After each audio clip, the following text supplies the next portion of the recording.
retard who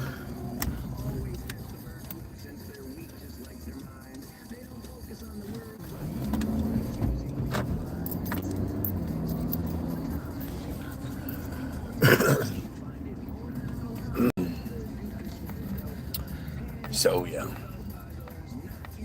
I mean, like, I hate Trump. I hate everything that has to do with our system and all that, as much as, the next guy. But I do have to admit that the fucking halftime show was terrible. It was terrible. It was stupid. Like, at one point, they have people climbing down fucking, like, dancing on goddamn telephone poles. Can you imagine if you were like, man, Puerto Ricans sure do like to hang out on telephone poles. People would be like, that's racist. You can't say that. But it's like, isn't that what you just showed me? They like telephone poles. They like dancing. I do have to admit that it was nice to not see a bunch of huge fat black chicks in the Super Bowl this year, because that's what we've been seeing lately. There's a song about you. Hooray! But you're still a clown shoe. Yay! There's a song about you. Hooray! But you're still a clown shoe. Yay! There's a song about you. Hooray! But you're still a clown shoe. Yay! Now there's a song about you. Hooray! Too bad you're still a clown shoe.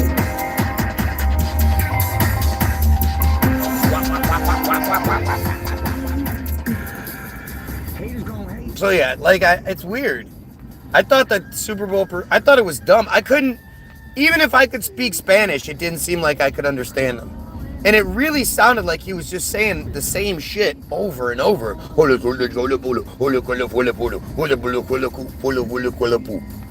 what the fuck?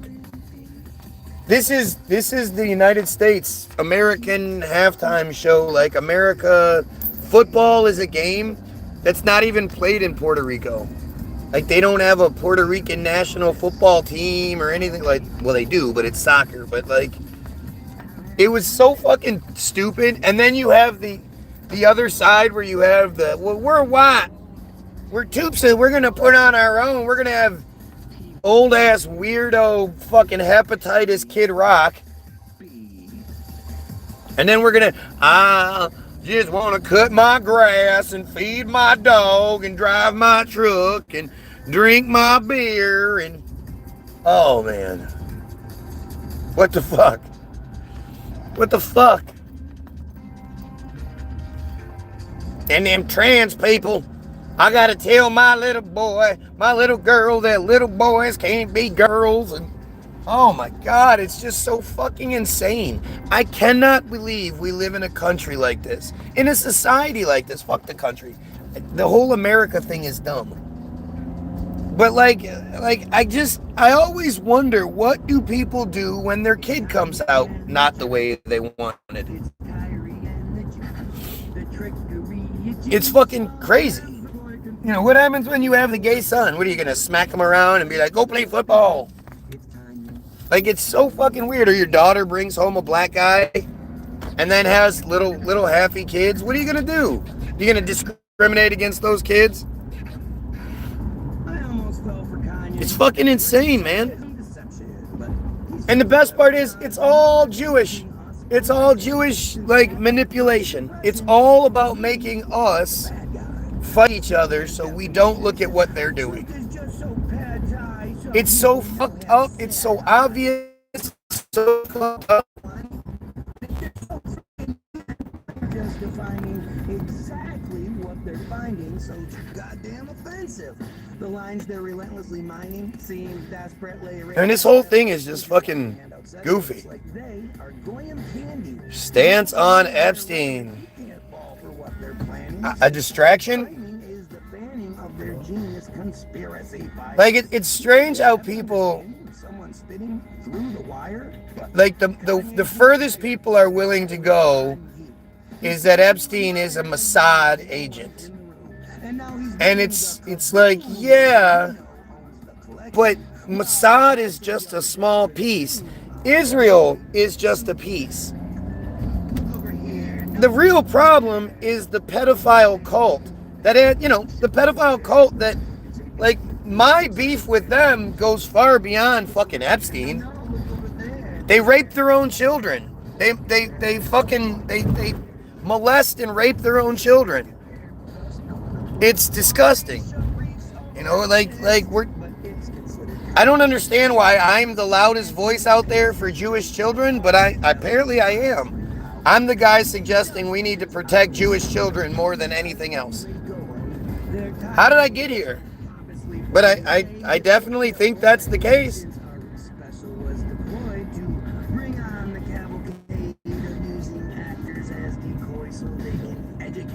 And it's only for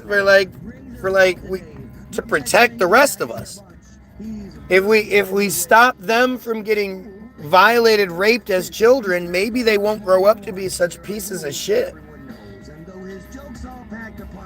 You know, it's funny. I've been sort of posting around, like, what got me doing the video yesterday was I watched this broad, Balin, is this broad with Tourette's, and she's actually kind of attractive. She looks like she'd be kind of fun to hang out with, actually, because of the Tourette's. But watching it, I just had this idea. Like, I wonder if Tourette syndrome has been documented forever. If there are old accounts of Tourette syndrome in the ancient times. I wonder if Tourette syndrome really starts taking off around 1880, 1890. I wonder if Tourette syndrome can be directly connected to vaccines. And you know, again, these are just questions that I should be able to easily find that I'm wrong on. If I am in fact wrong, you know, I should be able to find reports of Tourette's being accounted for in ancient world, and there shouldn't be any connection to vaccines, right? And yet, if you would convert to Islam, yeah, that's what it is. Converting to another Jewish fairy tale. Right. Why don't you guys understand that those are all Jewish fairy tales? Right? And doesn't that matter to you more than other shit? But I asked that question. I said, I wonder, since Tourette syndrome is considered a neurological disorder, I wonder if it can be connected to vaccines. And I posted that comment, and then whatever. I went and I did my video yesterday. Well, of course, I have people commenting on my comment. No, 100% not. No, absolutely not. No, like they know. Like they looked. Like they know anything about this shit. And it's really fucking shocking when you really start making these connections and you realize, like, Tourette's is associated with the sleep sickness that affected people. And the sleep sickness is a direct result of vaccines. Until 1860. How good of documentation do you think that half the population was dead by 35? Are you serious? Go ahead and look at every single famous person that come up. 90% of them live to be 80, 90 years old. Somehow. They tell us a bunch of shit, but if they're not telling you, like, see, this is the part where I don't understand. You know, again, I think there is a definite separation between those who are questioning the Tartaria old world myth or narrative and those that don't. Because if you're not, like, if you see the world we live in, if you see the world of skyscrapers built in 1 year in the early 1900s, 1800s, and you think nothing of that, there's nothing I can do. Like, you have to get there first. But once you get there and you start just like simple shit, I mean, it's really, really simple shit, you know. Do you honestly think they could build the Empire State Building in 400 days? That should be like your base, right? If you can say you think it's possible they built the Empire State Building in 400 days, that's the end of the like, I don't need to talk to you anymore. You're a dumbass and you're not worth the time. There's like, you have no idea, like, you just can't comprehend like real basic thought. Wow. Seems to be a lot of cops pulling people over today. It's fucking crazy. Oh, look at this shit. Look at the comment section. I mean, again, it's just a lot of dumbass crybaby, like, inferior shit. Like, they know they're too stupid to actually engage. And I think that bothers them. So they just say these stupid things. It's really weird. But it's also, I mean, we have a country full of racist, sexist, homophobic Trump supporters. So what do you expect? It's this weird thing that, and it, you know, most of you racist piece of shits, you're just cowards.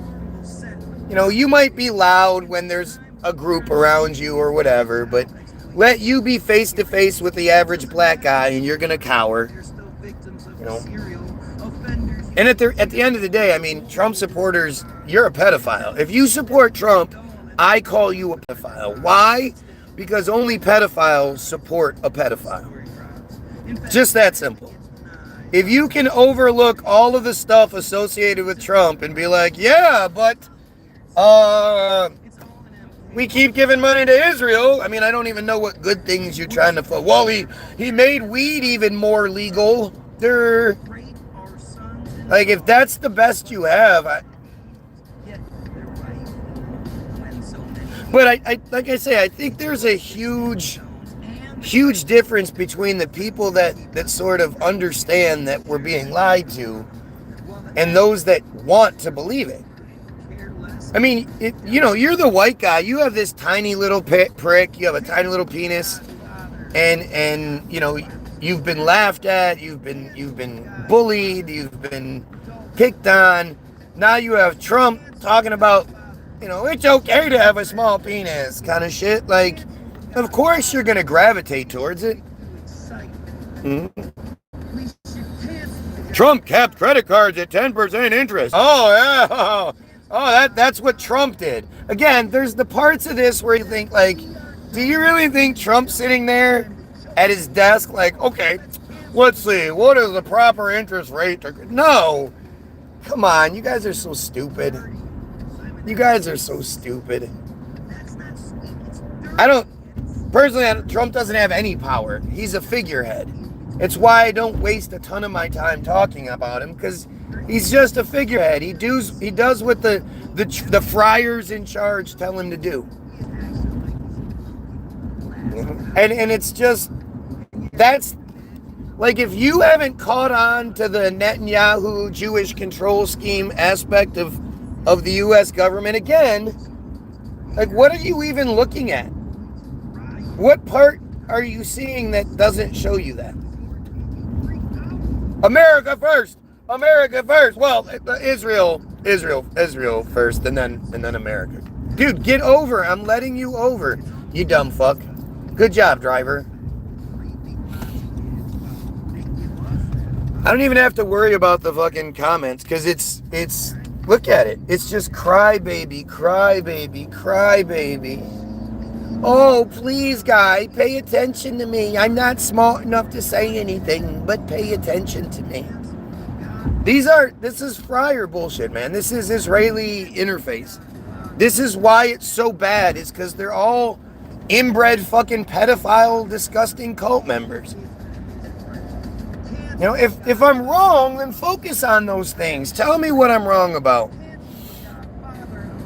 This guy started to play Hitler's speech, blah, blah, blah. Yep. Jew, Hitler, that's who I'm focused on. Hitler was a Jewish actor. He was put in his position and he did his job. They say that Hitler usually didn't even have anything to do with the military stuff. He was too busy planning parades and shit. You guys are stupid. Your whole narrative is stupid. And the reality is, they're awful. Why have you been tricked into thinking you need to protect this one group of people? You don't feel that way about anybody else other than yourself, your own group. But why are you so gung-ho you need to protect the friars? They're God's chosen people. They rape their own children as part of a transcendence redemption ritual. There's an article that will be, I'll leave a link in the description, but the article is it's from the Israel Hayom, which is Israel's #1 free weekly paper thing, free propaganda piece, that is also Sheldon Adelson's baby. This was his most important thing. He understood the power of disseminating information. So Israel Hayom, Sheldon Adelson, Miriam Adelson's ex-husband. I mean, he's dead, so I don't know what you would consider that. She's the widow of this guy. But Israel Hayom is not like some fly-by-night paper. And any single one of you can find this for yourself. All you have to do is look up Israel Hayom, Hayom, Bottom of Darkness. Now, you're going to find that the article is really difficult to read for multiple reasons. One, it's just atrocious. It's fucking unreal. But two, the website itself will consistently kick you off and send you, it'll move you to articles like how Israel destroyed Assad's Syrian Navy and all this other shit. I've never had a website make it difficult for me to read their article. This is what they produce. You would think they would want people reading it. But this article is it's very difficult to read because they do it. They make it so difficult to read. Wow. When I was a kid, I used to buy drugs in this neighborhood. So this is the part of Detroit that you guys don't get to see very often. Every single spot where there's not a house, all this, there used to be houses here. This all used to be houses. And eventually it all just burns down. And the Jews that owned this whole neighborhood all moved out to the suburbs, all moved out to West Bloomfield and shit like that. And so they own all of this, but they're slumlords. They don't fix any of it. They don't do anything. Look at all of this used to be houses. Everywhere where you can see a space used to be a house. And I used to buy drugs all throughout this neighborhood when I was a kid. We used to drive all the way out here to this fucking piece of shit ass, hood ass neighborhood. I don't even think the house that we used to buy drugs from still exists. Look at this. Look at all of this used to be houses. All of this. And it's all been destroyed. It's all just a bunch of tombstones now.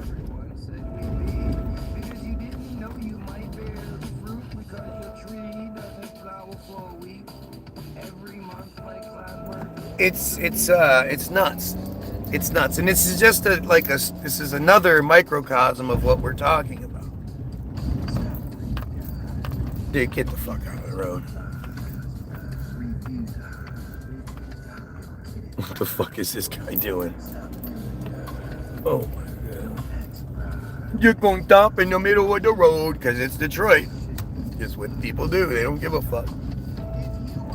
Look at this. Look at how desolated this is. Desolate this is. Look at that. windows all blocked up on the house back there. Every single one of these lots used to be a house. So what the fuck happened? Where did all the houses go? Isn't this land valuable? Like, at the very least, isn't this land valuable? Doesn't somebody have to pay taxes on this land? Who owns all this? What is the plan to do with it? Like, here we got some houses on this block, but nothing special. Like, look at this shit.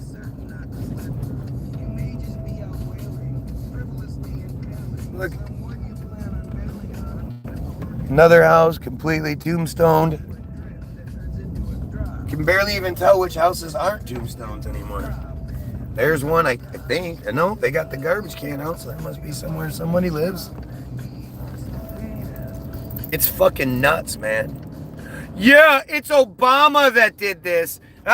Some dumb fucking white cracker on here. My little penis. It's because of my little penis. Dude, it's fucking... We're on like we're on, let's see, 4 presidents later. We're on our Obama or Trump, Biden, Trump. Yeah, I mean, so three presidents later and you're still blaming Obama? Gee, I wonder if it's because you're a racist piece of shit white guy with a little dick. I got a little dick. It makes me a prick. What can I say? You little dick white guys are just, you're the problem. Even though the Jews are who pull the strings, it's the little dick white guys that prove that are the real problem. Algo, you know what I'm saying? Okay. It's Obama. How much you want to bet that's a little dick white guy? I would bet all of the money I have, all of my stuff, all of the everything, that not only is it a little dick white guy, if given the opportunity to prove me wrong and you know, take all my stuff by him showing off his dick, he wouldn't do it because he's a little dick white guy. We aren't upset. We didn't catch the live on Tourette's. We are upset. Oh, well, we're going to talk about it some more. Because it's really fucking insane. It's just, it's the same as the live about the sleep syndrome. Or the sleeping sickness. There's actually not a lot. Like, you would think if you looked into Tourette syndrome, you would find a lot of information. It would be a well-documented thing. But it's not. It's like everything else. By the way, if you're watching, like, share, and sub. Help out. You know, you guys are the key to the breaking the censorship, so take 2 seconds to like the video, share the video, and sub to the feed.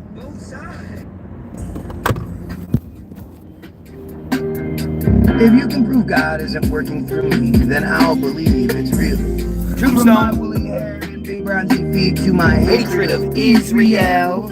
If you can pass over my meal, then this is the feed. If you're somebody that's like just fed up with all of it, this is your feed.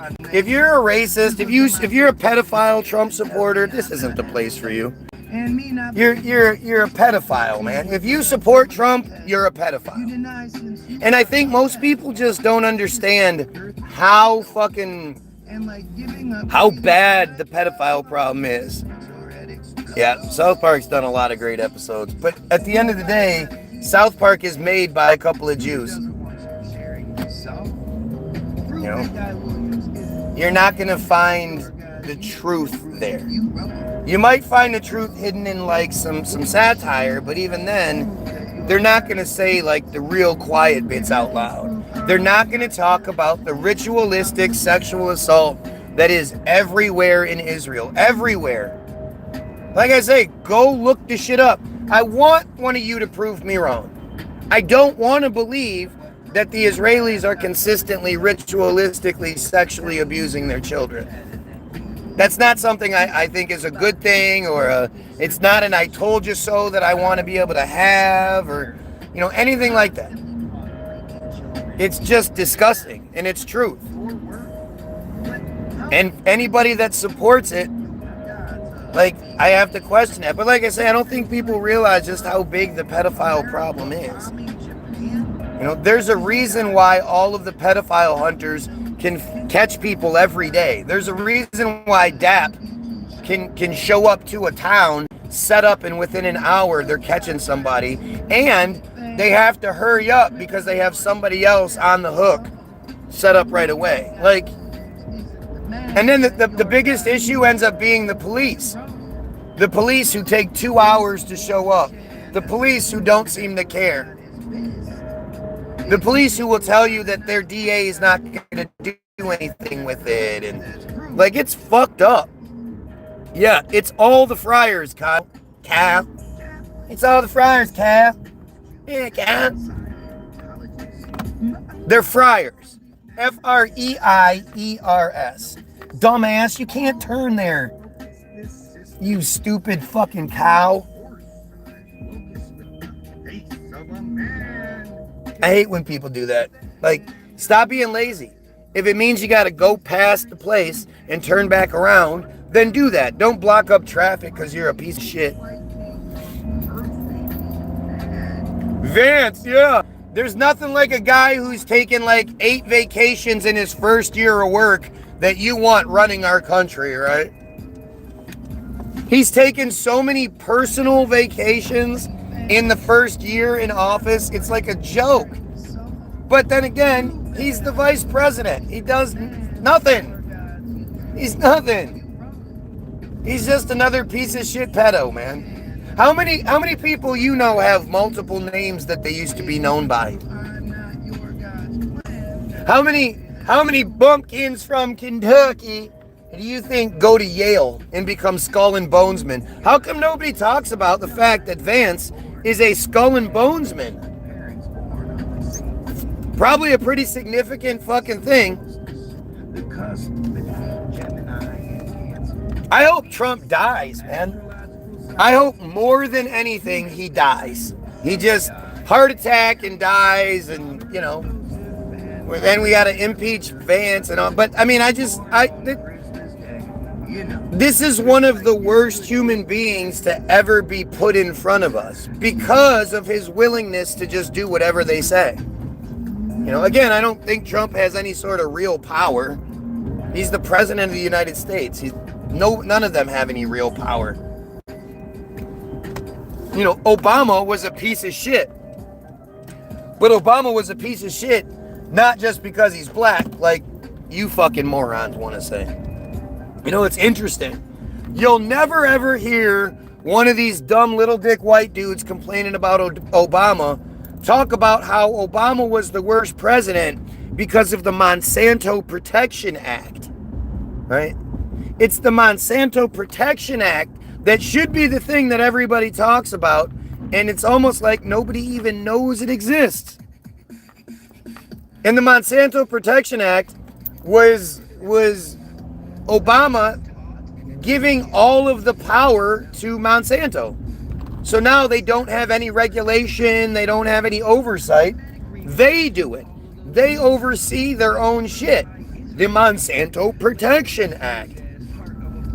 That prior to Trump, that made Obama the worst president that I'd ever seen or heard. Like, that shit is bipartisan. That shit is, you know, all cultures, everyone is affected by Monsanto shit.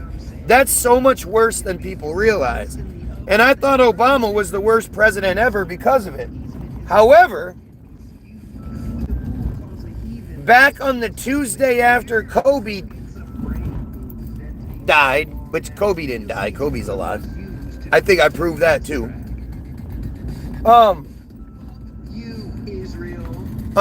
So Kobe died on Sunday, Monday, Tuesday. That's all the news was talking about. Wednesday was one of the fake Trump impeachments was said to come to an end. So that's what people were talking about. But on the Tuesday before the fake Trump impeachment, Netanyahu came to visit. One of his many visits. He had 5 visits last year, and Trump had one with him. Every 2 months they get together. Strange. I'm sure that's nothing. Right? Because I'm sure every 2 months Trump gets with all the other leaders of the world, right? Right, all you bigot piece of shit, Trump supporting fucking pedophile pieces of shit. Right? That's how that works. Trump hangs out with all the leaders of the world, right? Every 2 months.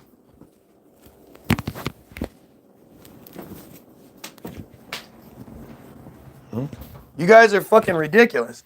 But on that Tuesday, Trump signed the legislation that said all colleges and universities had to have a pro-Israel stance and actively remove any BDS or anti-Israel sentiment from the college campus, university campus, at the risk of losing federal funding. He threatened the education of everyone, all of our future generations leaders, their ability to have a free, not free, but free thinking, unbiased education was taken away. And it's to protect Israel. Like, do you not understand how fucked up that is? Why is Trump, America First Trump, signing legislation to make it illegal to criticize Israel? And remember, Israel is just a construct. Israel doesn't actually exist. Israel is a bunch of made-up invisible lines that they tell us is what. Yeah, that's Israel is from here to here. Okay, today it's from here to. Okay, today it's going to be from here to here, and then today again tomorrow it's going to be from here to here, and then today it's from here to here. It's like it stretches all the time, but Israel doesn't exist. Israel is a joke. Israel is a clown shoe. Israel is nothing. It's the cult. It's the pedophile cult that inhabits Israel, that inhabits the United States government. That's what the real problem is. And unless you're willing to say, yeah, I'm proud of my anti-Semitism because I know what Semitism means. You guys know what Semitism means? You guys know what Semitism means? Let's find out, shall we? So, we're going to go to the Google machine. And all we'll do is type in Semitism definition. Okay? No tricks, no funny business. Semitism definition. Go to the Merriam-Webster, the first one. We all Webster's dictionary. We all consider them to be the official source. Here you go. Semitism. Okay, no funny business. Right? Websters.com. Semitism. Number 1A.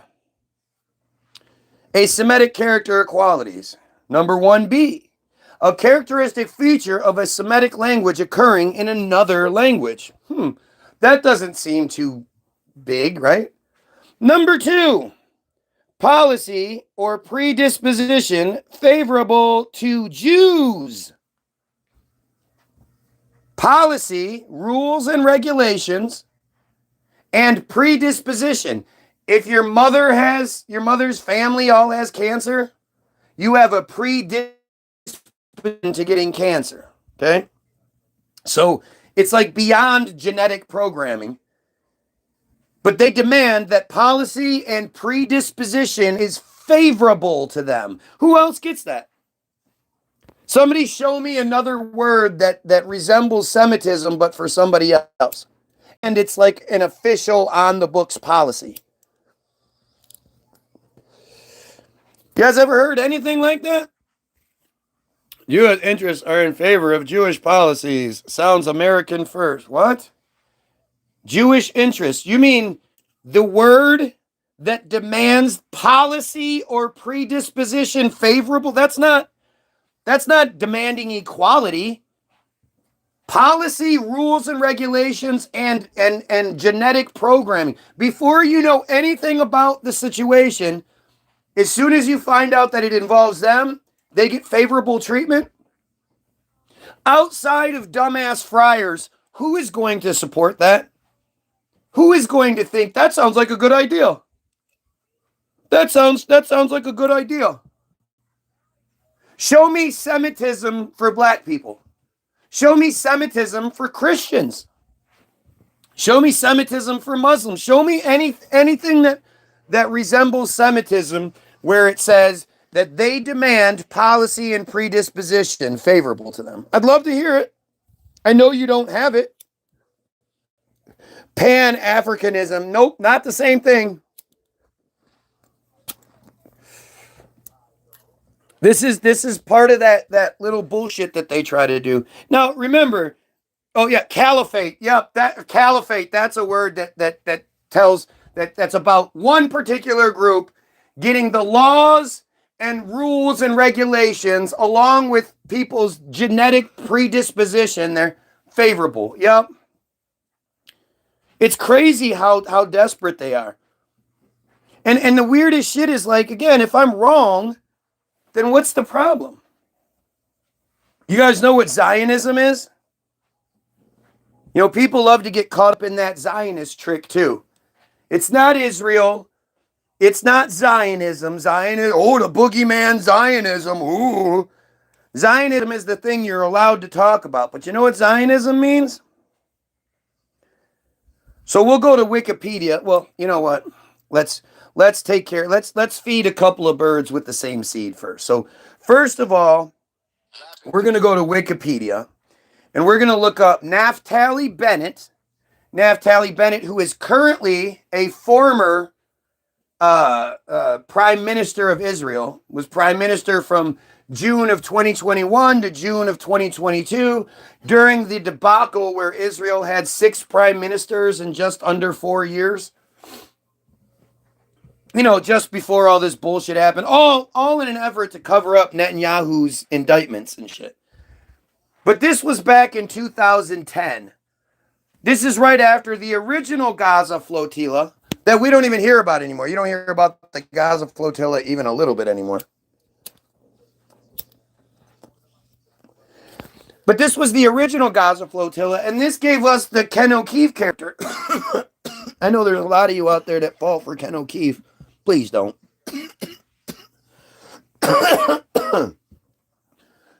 But this interview with future prime minister at the time he's just a high-ranking Mossad agent, IDF, Israeli, you know, he's just a high-ranking Israeli. Who's also a settler, which is a colonizer. But this is him talking to Israel, the IsraelNationalNews.com all the way back in 2010. Listen to what he has to say here. Just listen, because I'm wrong. Listen.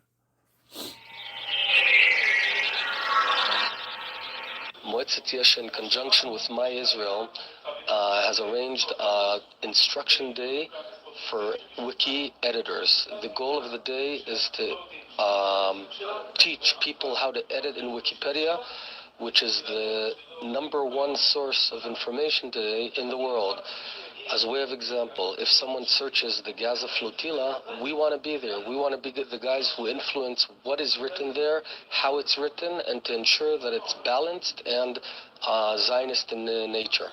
There you go. They're there to teach. Every time he says he's trying to think of the softer word. They're there to arrange a instruction day for Wikipedia editors to teach them how to do their job, because they're the #1 source of information in the world, but they just don't know how to do their job according to Israel. So Israel sends its representatives over there to teach, to demand that Israel, or that Wikipedia capitulate And that if somebody searches something, again, he says, if somebody searches, let's say it's the Gaza flotilla, the thing where Israel looks really bad. They want to be there. They want to be the guys that influence what is said, how it is said, and to ensure that it is balanced. And he thinks, do I say paints Israel in a fair light, paints the Jews fairly? Nah, fuck it. Everything is balanced and Zionist in nature. Right? If I'm wrong, let me ask you this. If I'm wrong, why are there so many fake Israeli profiles in the comment section just saying dumb shit? And these people are here every day. Why don't they just address what I'm saying? Seems pretty simple, right?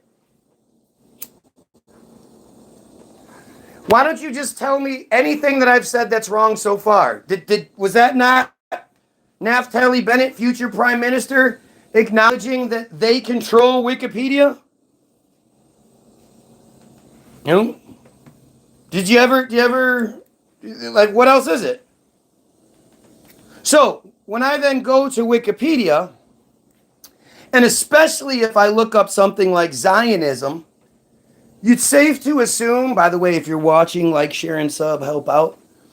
It's safe to assume that they have something to do with what this entry says, especially when it's all locked up. So you can't even hide behind the dumbest excuse in the world, which is anybody can edit Wikipedia. On the pages where you're given the illusion where there's not a lock, you can suggest an edit. But as Naftali Bennett said to you, there are Wikipedia editors, right? So that means whatever edit you made gets sent to the editors to see if it's balanced and Zionist in nature. And if it is, then they let it go. But if it's not, then they eliminate it. So when I look up Zionism, you know that this is what they want us to know. I don't think Wikipedia is the absolute truth. I think Wikipedia is absolutely the truth that they want us to think. So what's Zionism say? Zionism is an ethno-cultural nationalist movement that emerged in the late 19th century Europe. No, it didn't. What kind of? Which primarily seeks to establish and support a Jewish homeland. You know how you believe, like, there's a lot of truthers out there that'll say shit like, oh, it's the Balfour Declaration, the Balfour Declaration, wah, wah, wah, the Balfour Declaration. First of all, the Balfour Declaration should be called the Rothschild Declaration, because it was the Rothschilds that basically penned that shit. They just had Balfour's name on it, so it wasn't so obvious. But that bullshit was in 1969. Or 1916, I'm sorry. This shit's been going on, like this says, since the late 19th century, which means the late 1800s, when it seems like a lot of shit sort of started happening. And don't worry, I'll explain it to you a little bit more. I'll give you some more details in just a minute. I want to just get through this one little piece real quick. You know, just because I'm wrong about everything. Which seeks to establish and support a Jewish homeland through the colonization of Palestine. Wait, what colonization? Colonization makes it sound like more noble, but it's the takeover of Palestine. You know the crazy part? Even before the Holocaust bullshit narrative, they already had a place. They had bigger than Israel. They had their own country. It's called the Jewish Autonomous Oblast. And it's over in the Russia side of things. Over all the way on the other side, in between Russia and China. Beautiful, beautiful area. Mild temperatures year round. It gets, you get winter, but it's nothing crazy. Mountains and rivers and forests and just beauty. But they don't want that. If I'm wrong, tell me there's no such thing as the Jewish Autonomous Oblast. Israel and Palestine are both in... The Bible is a Jewish fairy tale start to finish, you moron. The Bible is not a historical account. As a matter of fact, all of the history in the Bible isn't accounted for by anyone else. The Egyptians don't talk about the things happening in the Bible, all the little countries of Europe, all that shit. There were historians. There were even actual historians in that region that don't talk about the guy walking on water and shit. You know what's interesting? All three of those main religions, they're considered the Abrahamic religions, right? The Abrahamic religions. Making you mad. Yeah, look, oh, I'm so angry. I mean, I proudly hate the pedophile cult that is the Friars. No doubt about that. Like, you don't have to do much to get me to hate them or be mad at them. They rape children. I am furious at our country full of child rapers. Yeah.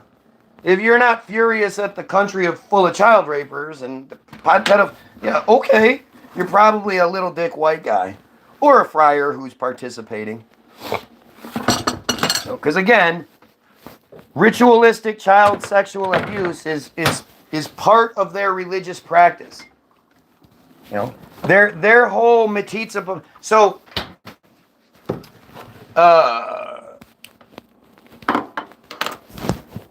the whole circumcision penis sucking thing that they do, that's like the sucking on it is an actual part of the ritual, is a part of the mitzvah. There's 4 parts to the mitzvah, and sucking on it is one of the parts. So by not doing the sucking, they're not doing the actual mitzvah. And how many of them do you think don't follow the fucking rules? They are a pedophile cult. They rape their own children for transcendence and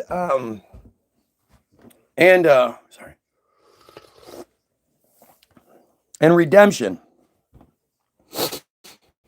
It's well documented. And the crazy part is, like, you go Franklin cover-up. The Franklin cover-up in the 80s is the Epstein files of that time. And that shit, do you know that to protect them from getting exposed, we went to war? The Gulf War happened to protect the pedophiles from being exposed. Do you guys understand that? To me, it's without a shadow of a doubt. Now, again, am I going to have a note signed by Trump saying that Guy Williams is right? The Gulf War happened to protect pedophiles? No. But I can prove it. We'll get there in a minute. Colonization of Palestine, a region which roughly corresponds to the land of Israel and Judaism itself, central to Jewish history. Zionists wanted to create a Jewish state in Palestine with as much land, as many Jews, and as few Palestinian Arabs as possible. The Zionist claim to Palestine was based on the notion that Jews' historical right to the land outweighs that of the Arabs. Yeah, they're just better. And so you have to go, okay, what were you talking about earlier about the whole 1800s? That leads us to the auto-emancipation pamphlet. You're sick in the head. I'm so glad you said that, you dumb friar. Because this is what the friars do. And I'm about to prove it without a shadow of a doubt. Again, when friars get backed into a hole, when you start telling the truth, you'll see it consistently. Anytime Anna Kasparian's talking, anytime you see any videos where friars are having conversations with about their, like, you're never going to find an interview with a friar who is like intelligently justifying or explaining, or Hasbara. You're never going to find an intelligent Hasbara video. Only thing you'll ever find is them crying. And they love to they love to say it's mental disorders. It's a mental issue. If you don't accept their supremacy, you have mental problems. Ready? You want to see where it comes from? Want to see? Want to see? This is the Auto-Emancipation pamphlet. Auto-Emancipation is a pamphlet written anonymously in German by a Russian Polish guy who was attributed to the thing after, it was anonymous when it was published. And then after years went by, they were like, oh yeah, this guy wrote it. It was published in German by a Russian, Polish, Jewish doctor who was only a doctor because even though he had his law degree, Jews weren't allowed to practice law at the time. So he just decided to become a doctor instead. You know how that works. Easy shit. Doctor and activist Leon Pinsker in 1882. It is considered a founding document of modern Jewish nationalism, especially Zionism. Now, it's very carefully worded there. You don't understand that proto-Zionism existed before this. They just sort of changed the name. Now, I read it to you, especially Zionism. You're like, okay, what are the points that are going to be made? Let's see what the very first point being made is. Pinsker discusses the origins of anti-Semitism. You ever notice how people's anti-Semitism, which again, simply means you don't believe in policy or predisposition favorable to them or anyone. Nobody gets favor. We're all equal, so nobody gets favor. But specifically, if you don't think the Jews should be treated special, then there's something wrong with that's anti-Semitism. And the origins of anti-Semitism, like when you hear that whole they were kicked out of 109 countries in 1,000 years, yada yada, nobody ever says why. They never want you to focus on why. And the why, a lot of it has to do with the circumcision rituals. That's literally why Hanukkah is celebrated. Why we are all forced to endure Hanukkah every year. Why the average Goyim, Jews make up 2% of the United States population. 2%. 2%. Do you know any other 2% group that there's national holidays for and shit? Here in Detroit, they erect a 30-foot menorah downtown with giant gas fire coming. Who pays for all that? Taxpayers. 2% of the population. And yet, commercials, Happy Hanukkah, they play all the time. Our White House, it's illegal for our White House to have Christmas celebrations.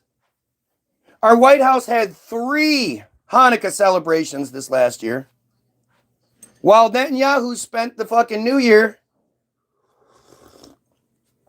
with Trump. And then 2 days after he left, we went to Venezuela, where Netanyahu told us to go. It's literally just as blatantly obvious as you can imagine. Which is why, again, you're only going to see he's just pushing hate. I'm proud to hate them. I am proud. I have a very good relationship with my hate, which also means I have a very good capacity relationship with my love. How can you have one but not the other? But when you're talking about a pedophile supremacist group that causes genocide and most of the world's problems, yeah, I hate them. Proudly fucking hate them. I hate all pedophiles. So now, once your weak ass little argument works, the one that's supposed to make me go, oh no, it's not that. Oh, backtrack and shit. No, I embrace it. I fucking hate them. Now what? Now what can you say? Pinsker discusses the origins of anti-Semitism and argued for Jewish self-rule and the development of a Jewish national consciousness. He wrote that Jews would never become the social equals of non-Jews until they had a state of their own. That sounds right. He called on Jewish leaders to convene and address the problem. Here's the part, right? In the pamphlet, he describes anti-Jewish attacks as a psychosis, a pathological disorder, and an irrational phobia. You have mental problems. You're schizophrenic. Take your meds.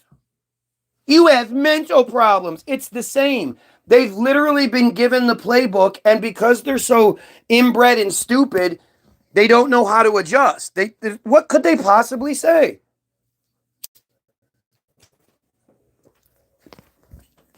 Not only when you ask them, like, the whole fucking circumcision thing, you'll hear the argument that, oh no, it's just a small sect. It's just a small percentage of them that actually still do it. Not true. One, that's not true. You can't have hundreds, thousands of moils in this country actively working if they're not doing this a lot more than people realize. Like it's fucking stupid. It's fucking stupid. And I mean, even if it's happening once a year, it's still too many times. But the one thing you see more than anything, or less, I guess, is outrage. You don't see any outrage from anyone in the community. And even more so, if somebody does call it out, they immediately get attacked. Which means they're all fucking guilty.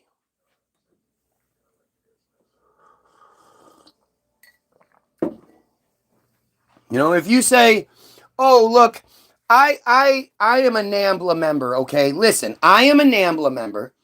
I don't actually believe in any sort of violation of children. I don't do any of the violating myself. However, I do give money to the organization, and I help with their fundraisers when they have, a lot of times they'll have like big fairs where kids will come, there'll be rides, and there'll be all kinds of stuff, and most of the children have a really great time. A couple of children out of each fair get picked out and abused, but a lot of children have a good time, and I give money to that. Do you think anybody's going to be like, oh, that's okay then? You're a NAMBLA member, you just don't partake in this. Oh, yeah, that's fine. You think that shit? It's unclear. You're unwell and unhinged. Look at, this is all they have. I'm sitting here saying people shouldn't suck on bloody baby dicks. I'm saying that this genocidal cult that rapes their own children is wrong, and I have mental problems for doing it. Notice how he doesn't actually say, no, that's not true. That's incorrect. That doesn't happen. Yada, yada. No, they can't. And he definitely can't say, well, it happens and it's justified because there's nothing to justify it.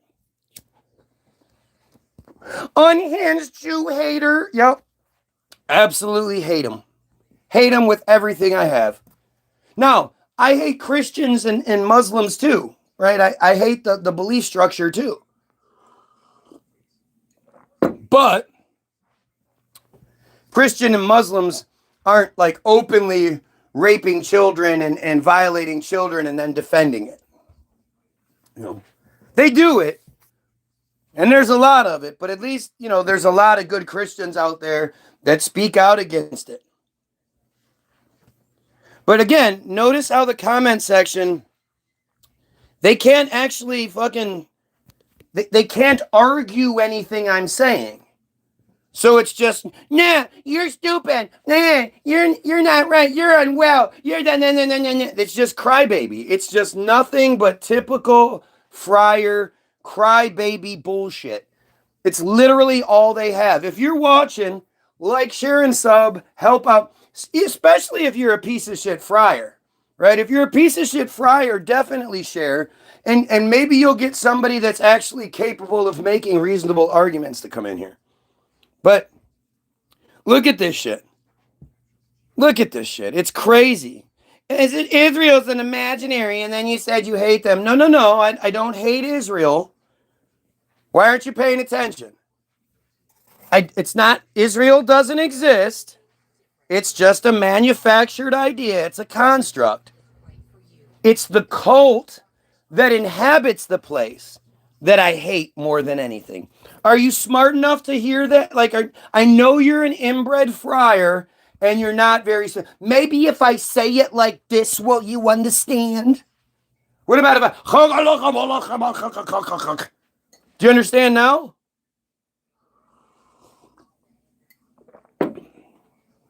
All right. And then, what about what other countries do? What about what other people do? Another one of their standard responses. At no point have you seen any of these pieces of shit in the comment section go, you know what? I don't like some of the things you're saying, but you're absolutely right. We need to stop the pedophilia immediately. We need to kill those pedos. You notice how they never say anything like that? Isn't that interesting how they never, ever, ever come in here and try to tell me what I'm wrong about?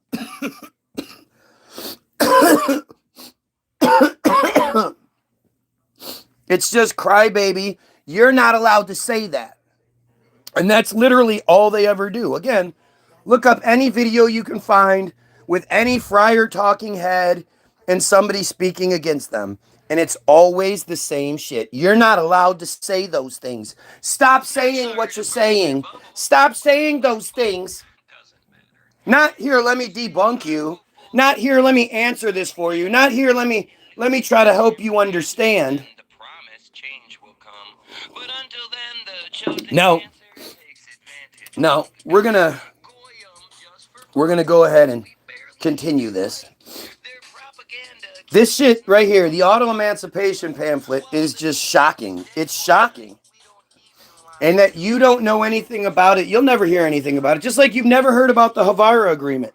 How many of you have heard about the Havara Agreement? I know if you're my age, then when you went to school, every single year that you were in school, you had a month-long, at least, history class lesson about World War II and the Holocaust and, you know, how we need to give them supremacy and all that, because look what happened to them. You know what you'll never see? Look up every Holocaust liberation photo you can find. Find me the person smiling. When they were staging all of those liberation photos, they forgot to tell at least somebody, hey, why don't you act like you're happy to be getting out of here?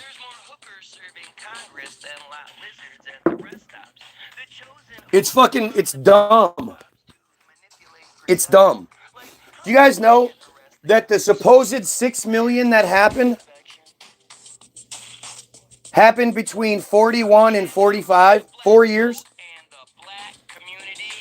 You think it's a much bigger thing than it is, but it's only 4 years.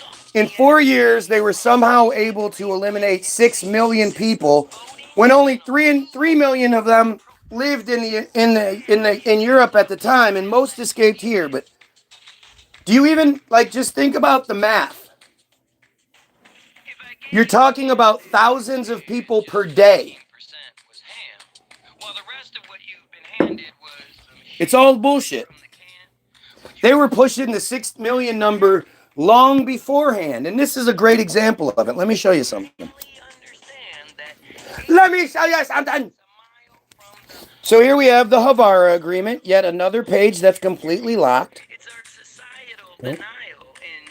By the way, share this shit. People need to know this. Like and share this shit, man. This is the most important video you're going to see all day. The Havara Agreement, or Transfer Agreement, was an agreement between Nazi Germany and Zionist organizations signed on August 25th, 1933. Did you guys hear about this when you were in school? Did you guys hear about this? No. Again, I'm no conspiracy here. We're not talking about I'm on the conspiracy theory page or anything like that. Remember, this is all from Israel-controlled Wikipedia, right? Was an agreement between Germany and the Zionist organizations signed on August 25th, 1933. The agreement was finalized after 3 months of talks by the Zionist Federation of Germany. Do you remember hearing about the Zionist Federation of Germany in school? Did you ever hear about any sort of Zionist federations when you were growing up? Did you ever hear one fucking mention from your teacher about any sort of Zionist anything? No. Somebody just brought up Revelations. Revelations is the dumbest book. Like, it's not the dumbest. I'm sorry. So you can't have Judaism without Exodus. But Exodus is the dumbest story in the Bible. And that's saying a lot. That's taking into account the Noah's Ark narrative. That's the Job lives in a fish narrative. That's the fucking Sodom and Gomorrah narrative. All of those pale in comparison to the idea of 2 to 3 million Jews wandering the desert for 40 years. It's impossible. It's fucking dumb. Is much more than the wealth allow the Goy to see, and the hand the Goy are forcibly dealt corrupts by. Let's see. Talks by the Zionist Federation of Germany, the Anglo-Palestine Bank, under the directive of the Jewish Agency. Hey, did you ever hear about the Jewish Agency growing up? Did you hear about the Jewish Agency and their political powers and how they, met with government? You didn't hear about the Jewish Agency? Huh. How many of you heard about the Jewish Agency when you were growing up? If you're like me, when you were growing up, all you ever literally heard was, oh, those poor, poor Jews. Oh, they were just so persecuted. Oh, it was just so bad for them. Right? That's all you ever heard. Well, let's see. The Jewish Agency and the economic authorities of Nazi Germany. But I thought the Nazis wanted their elimination, even though there's a clip from recently where you have Netanyahu flat out saying Hitler didn't want to kill the Jews. He just wanted to expel them. He wanted their expulsion. That's all. And they're not going to have that. If you tell them they can't be somewhere, they're going to be there. The entire country was not allowed to kick out this pedophile organization without the world coming down on them. Kind of strange, don't you think?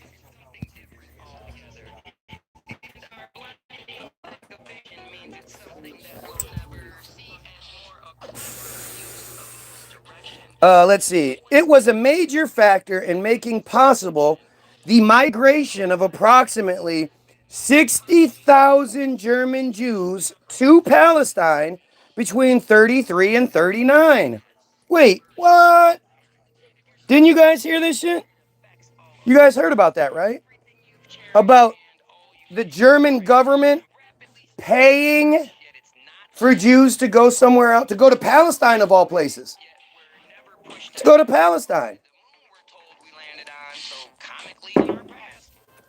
But again, you believe that the first mentions of a Jewish homeland in Palestine were in the Balfour Declaration of 1916.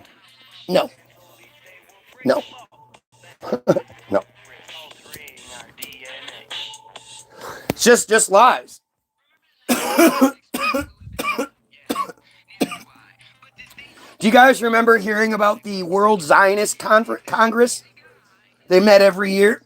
Do you guys remember hearing about the Uganda scheme proposal? You guys absolutely remember the Uganda scheme proposal, right? Right?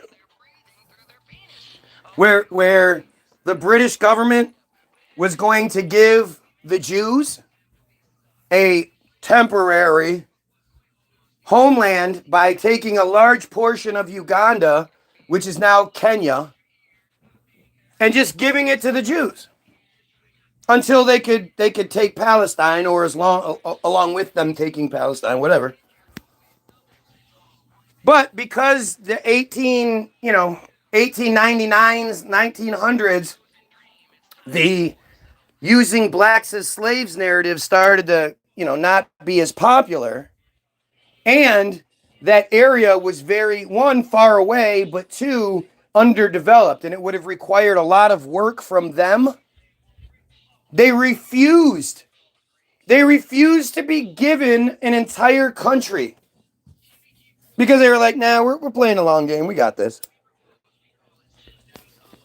And then, like I say, in 28, is it 28 or 24? 28?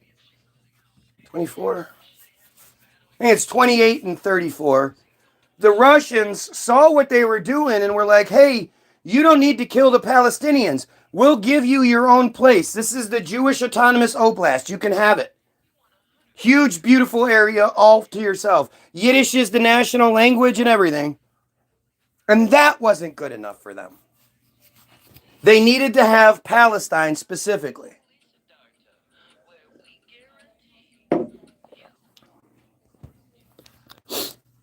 Yeah.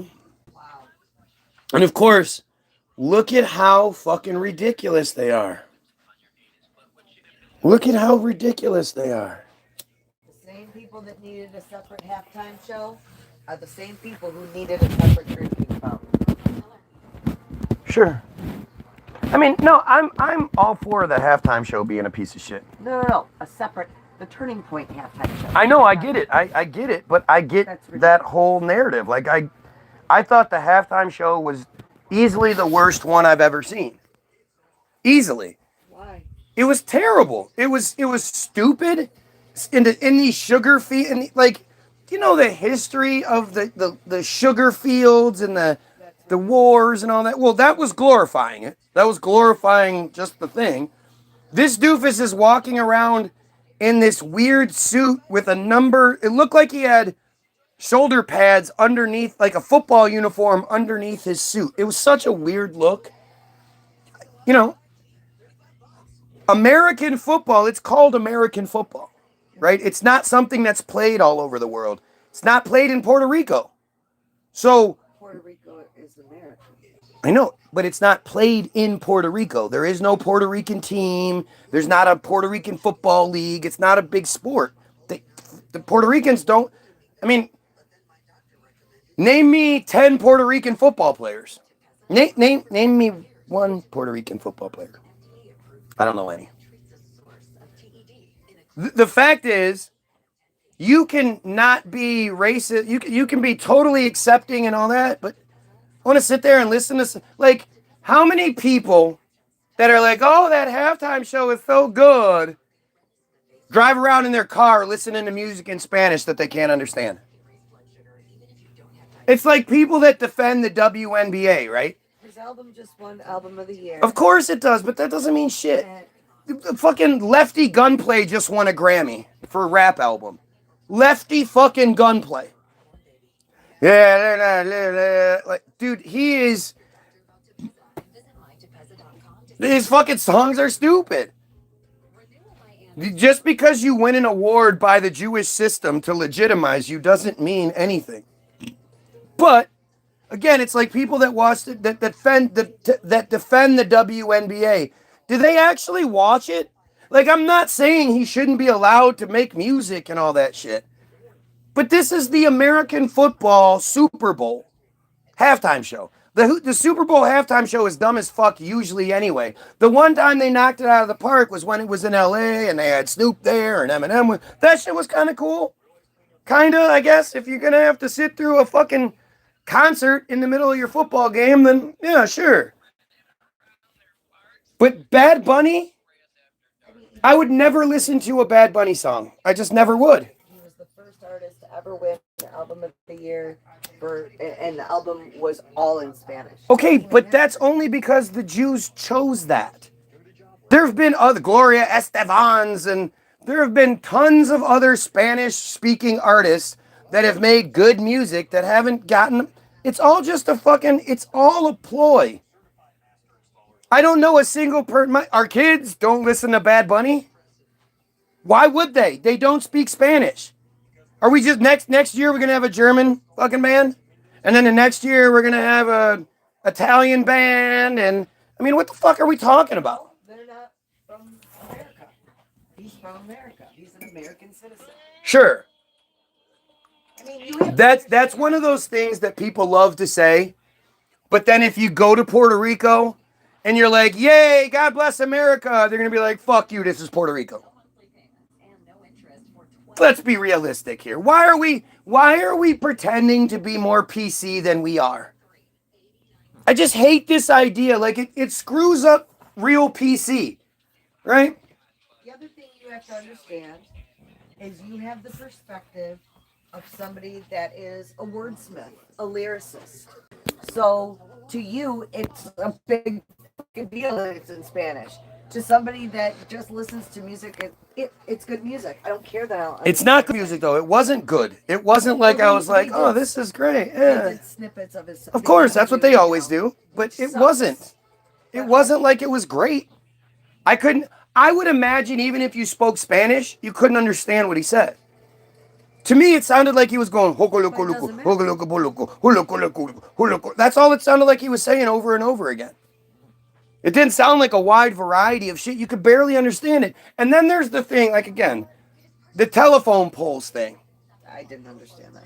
If I were to say Puerto Ricans are big fans of dancing on telephone poles, I'd be called a fucking racist.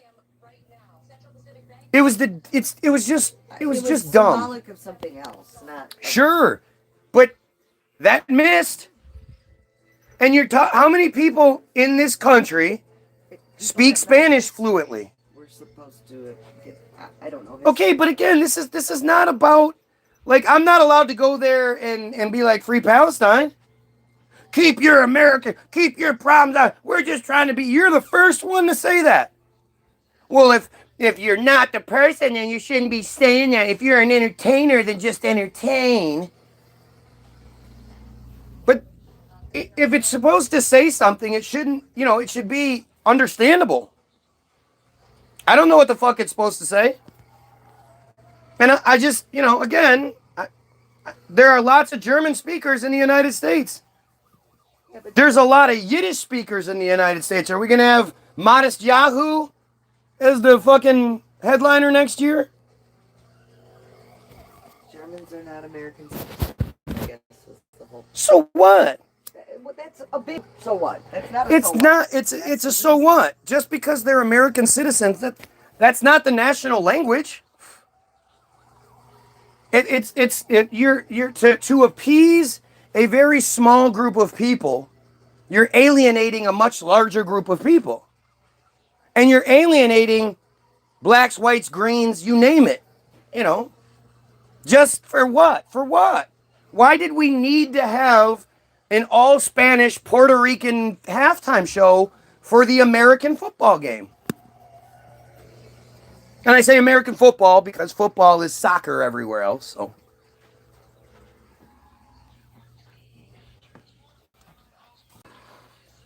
It's fucking stupid. Lady Gaga sung in English. It wasn't. Yeah, and then of all people, you have Ricky Martin. Oh, he was amazing. You have Ricky. He's awesome. You have the other Puerto Rican guy. And then you have fucking Jewish Lady Gaga. What the fuck is she doing there? She's very vocal. I don't want to hear anything about fucking Lady Gaga Bitch ass. Fucking, she's not out there pro-Palestine. I don't want to hear it. I don't want to hear how you are about anybody else's problems when there is a fucking genocide happening right now. You know what? When you stack shit up against each other and you say, okay, we have to fix this, we have to fix this, we have to fix this. If you don't know about the pedophile thing, that's one thing. But we are talking about systematic genocide happening right now. That American citizens are paying for. Our American tax dollars are being stolen to fund an absolute fucking horrific genocide. Well, neither is Puerto Rico. Starving people. People getting murdered in the streets because of all this bullshit is happening in our Sure, but that's not what that. See, now you're changing your point to fit the argument. That has nothing to do with Puerto Rico. It has nothing to do with the people that are, oh, I stand up for the rights of the Puerto Rico. Okay, well, if you're not standing... He wasn't doing it just for Puerto Rico. He was doing it as a all-inclusive within our own country. And okay, but that's not how it is. It wasn't all-inclusive. It was very divisive. It was very divisive. Paraded all the flags. There was a lot more to it. So what? I don't understand. I don't understand why Spanish... Like, why would that matter? Because they're the ones being targeted by ICE. You know, so? Have been targeted by ICE. I know that 2 white people have been shot in the face by ICE. I know when it comes down to it, white people need to be a hell of a lot more scared than they actually are. Right? Like, this is fucking dumb. And of course, they use the Puerto Rican to divide. They knew what they were doing. They knew that it was going to, all the rednecks would be, rah, rah, rah. Instead, they pushed the pedophile kid rock. Who, you know, if there's grass on the field, play ball. Yeah. And then there was the guy singing a country song talking about, I just want to mow my grass and feed my dog and go fishing and drive in my truck and drink my beer. That's what American, and he's not allowed to do that, apparently. The damn transgender Mexicans are preventing him from being able to cut his grass and feed his dog, apparently. All of it. It's all about division. It's all about bullshit. And as long as we still keep believing in their Jewish fairy tale religion, God gonna come fix it, or it's all just working. It's all working. What do you think? Do you think the halftime show unified or divided? How many non-Spanish speaking white Americans were like, oh my God, I feel so good after watching that Puerto Rican performance?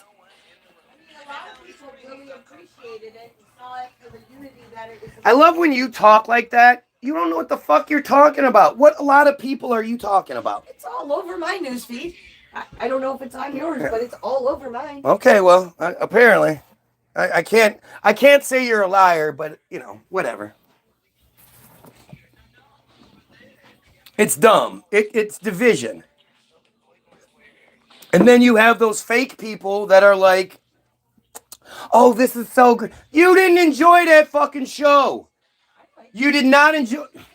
I did. I watched it last night on YouTube. Yeah. In the moment, and with everything you have going on, sure. And if you're saying you like it, you're a joke. You're joking. Not in any point in the 20 years that we've been together have you been like, hey, let's listen to some Spanish music. Hey, I want to listen to a guy speak in a language I don't understand. You listen to a lot of K-pop, do you? No, I don't like that type of music. But because they... Korn, I don't understand a fucking word he says. I love Korn. It's one of my favorites. You seriously, you can't understand a single word in those songs. I didn't say a single word. You did the first time. You said, I can't understand a single word of what he said. That's what you said the first time. I'm sorry, most of the words. Okay, I guarantee you I understand love it. plenty of Korn songs. I guarantee if the Korn song comes on, you'll do the lyrics along with it. Most of the time. Now, Twist, he doesn't say anything. And it's not supposed to be something like that. But like, if you gave me 20 minutes of twist, I'd be upset. Why do I want to see that? It's just the music. Okay, if that was the case, then you would have a larger variety of what you listen to. And if you go, I don't listen to the lyrics, and then that's stupid. I mean, I don't even know what to say. It's stupid. So how do you know you're not listening to like pro pedophile shit?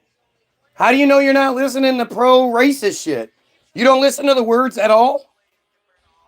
Sure. Okay. Then I like I said, I better not ever catch you mouthing the words along with the song, because that would mean you know the words. Yeah. And the day we get to drive around and let me put on some Spanish music in the car. She's gonna be like, "What the fuck is this? Turn this off. I don't want to listen to this." But it's because this thing has been wrapped up in this PC thing where you want to be the good person, right? You want to say the right things. You want to say what everybody else is saying. Well, the good people are saying this. How come we're not honest? It's the same thing with fat people, right? I'm not supposed to say, hey, I'm concerned about your health because you're obviously overweight and have a problem with portion control. Nope, not supposed to say that. Just supposed to pretend like you're not a fucking ticking time bomb. People only like honesty when it works in their favor. As soon as the honesty starts stepping on their toes or saying things they don't like, it's instantly like, you're not allowed to say that.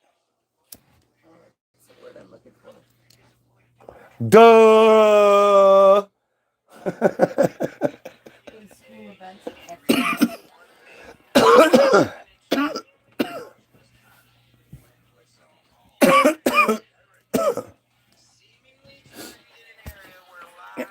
Comparing it to corn is actually a funny point. Because that's basically, Huh?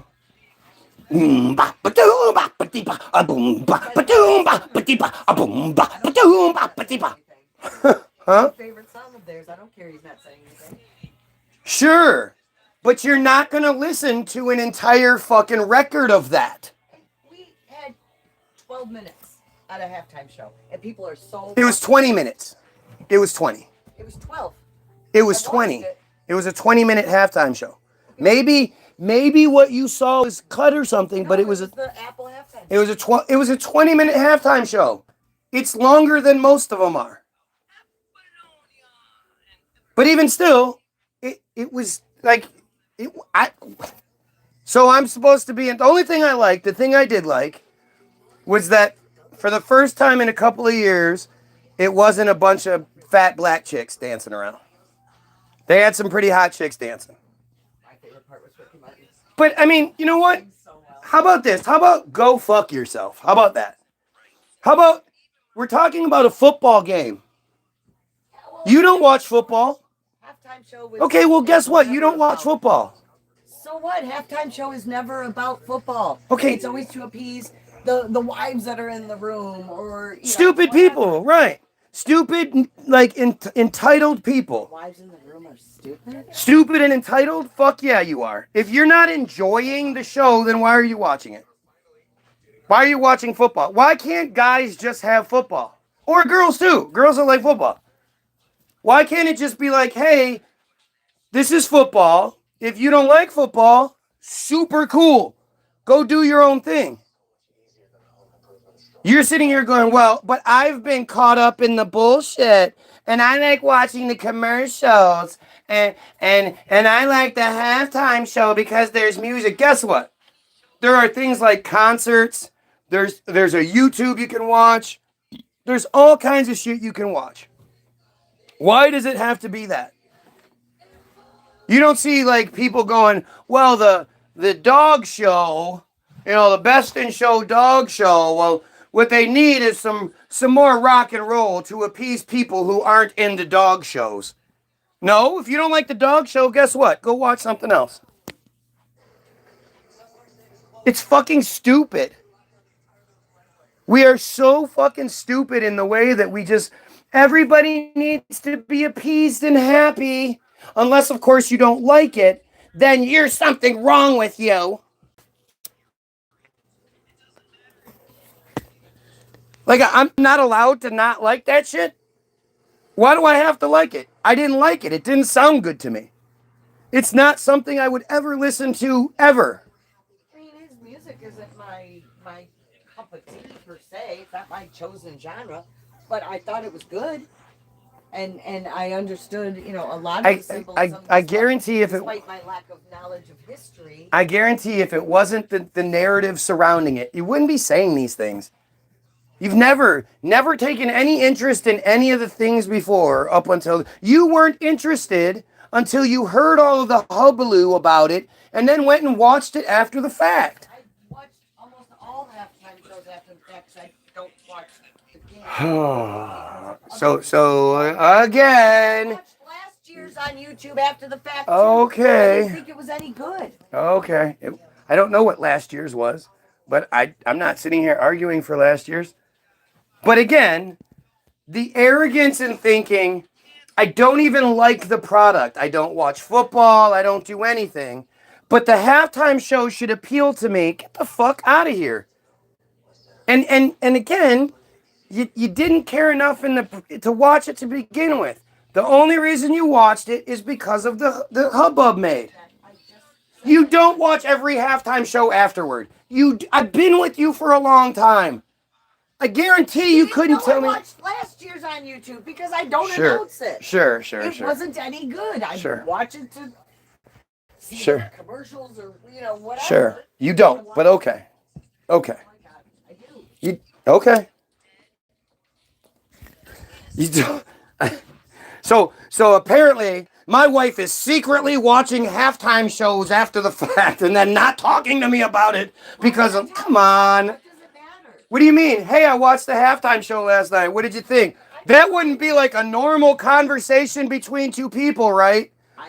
I can't even do this anymore. Just stop. This is ridiculous. Just ridiculous. When you're at the point where you'll never ever agree with anything I'm saying anyway, it doesn't matter. You're just saying shit to argue. Oh no, I watch all the halftime shows. Yeah, no, I listen to Bad Bunny. No, that's good stuff. Oh, blah, blah, blah, blah, blah. Bullshit.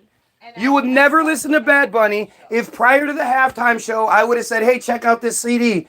Or I would have put it on in the car. Or I would have said, hey, listen to this. You wouldn't have given it any time or thought. You would have just turned it away like, no, this is stupid. Right, because again, I don't know what I'm talking about. It hasn't happened a million times. I hate fake like, good guy. I'm the good guy. Look, I'm the good guy. You can't say those words. Those hurt somebody else's feelings. You can't do that. You can't think like that. Oh, no, I like everything. I like everything. Come on. Fucking stupid. Oh, no, you're not fat. You're just big-boned. You're just a big, beautiful woman with more to love. That's all it is. Yeah. Oh, no, you're not disgusting. Not at all. Oh, yeah. Hey, let's look at Playboy pictures of fucking Jenner. Caitlyn Jenner. Why don't we have Caitlyn Jenner pose in Playboy? I can't go, wow, that's fucking gross. Because that's offending people. Oh, that's upsetting. If you're right, then what do you care if I don't like it? It's fucking crazy, this weird-ass world we live in, where everybody likes to pretend like they're some good guy, and they stand for goodness, and I do the right thing. When was the last time you fucking spoke out against the fucking genocide taking place? When was the last time you spoke out against the huge pedophilia problem that permeates every aspect of our society? You don't. It's just that simple. You don't.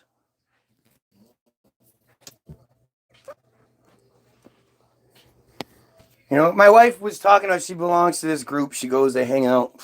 They do their stuff. their witch stuff, their pagan stuff, whatever you want to call it. They hang out. It's a cool little group. I don't have any issues.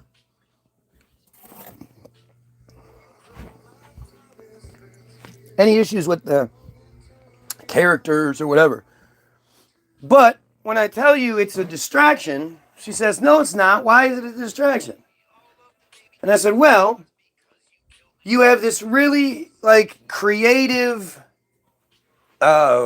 determined, tenacious group of individuals.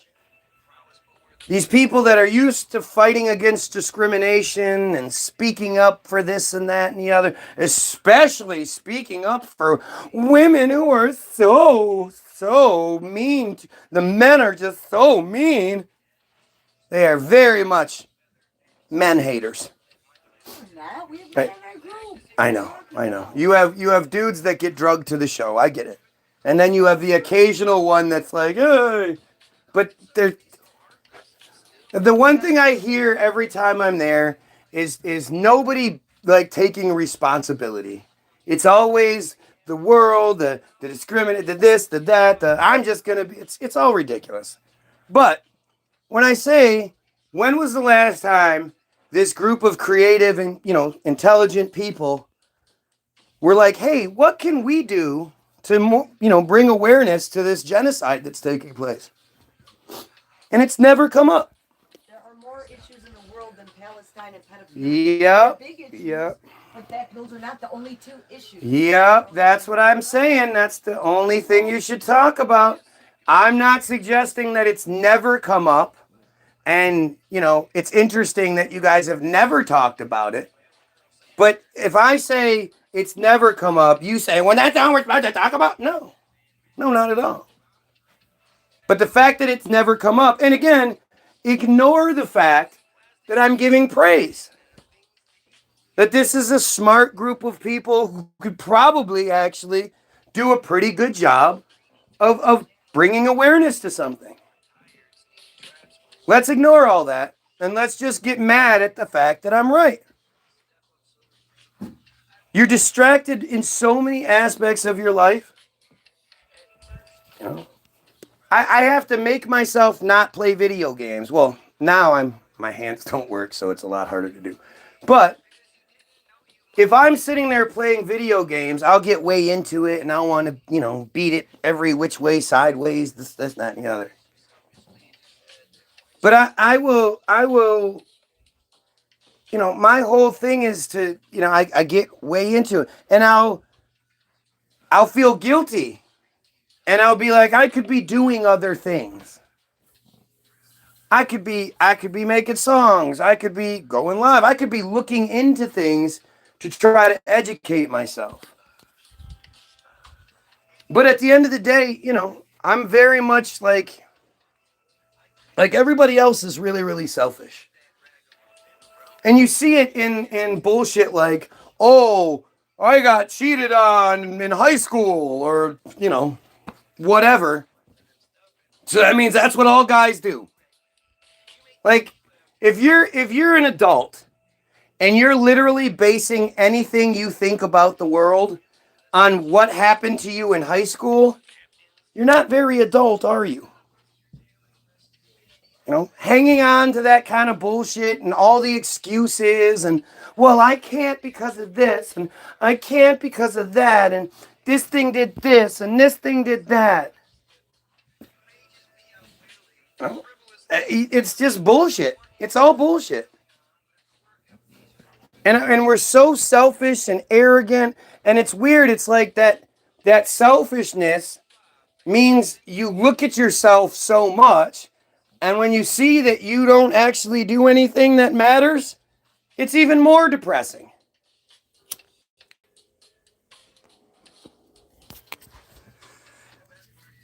All these things that I'm talking about, nobody told me these things. I found them. I looked them up. And then I thought, well, with whatever spare time I have, I'm going to go live on a platform where I'm censored to bejesus for saying it. And I'm just going to keep saying it. I'm going to keep saying the same things over and over again because I'm right. Because I'm right, and It's not about me even a little bit. It's about the big picture. You know, and it's like I don't understand the rest of you. And you know the funny thing is I have a really high opinion of myself and a high feeling of myself. Because I know nobody can ever begin to say that I ignored the problem. Nobody can ever put that on me and say that, well, you didn't try your hardest to fucking stop children from being raped.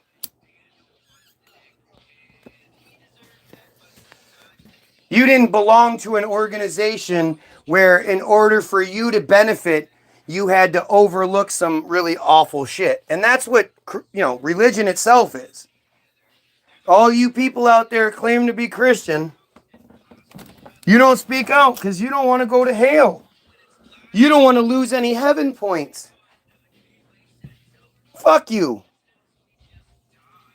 Fuck you. Emotionally detached from things that do not matter, then you become unfuckwithable. Yeah. And also have a good relationship with all of your emotions. If you're constantly like, well, I'm not allowed to hate that. Don't you have an innate hatred of pedophiles inside your body? If you're going to sit there and have this internal fucking struggle and conflict because it's all love, all we need is love, how do you sit there and love a pedophile?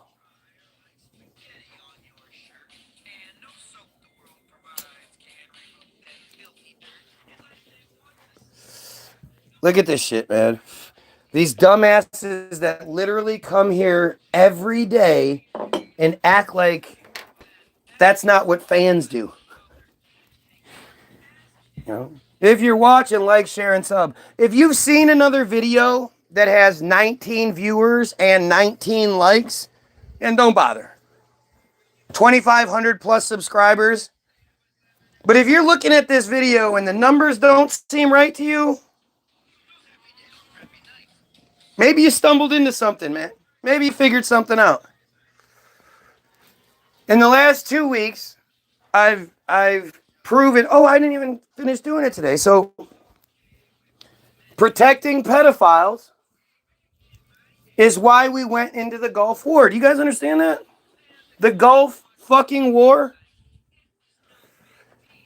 You know how many people, American citizens, are still fucked up from Gulf War syndrome? Pissing razor blades and fucking killing themselves and shit?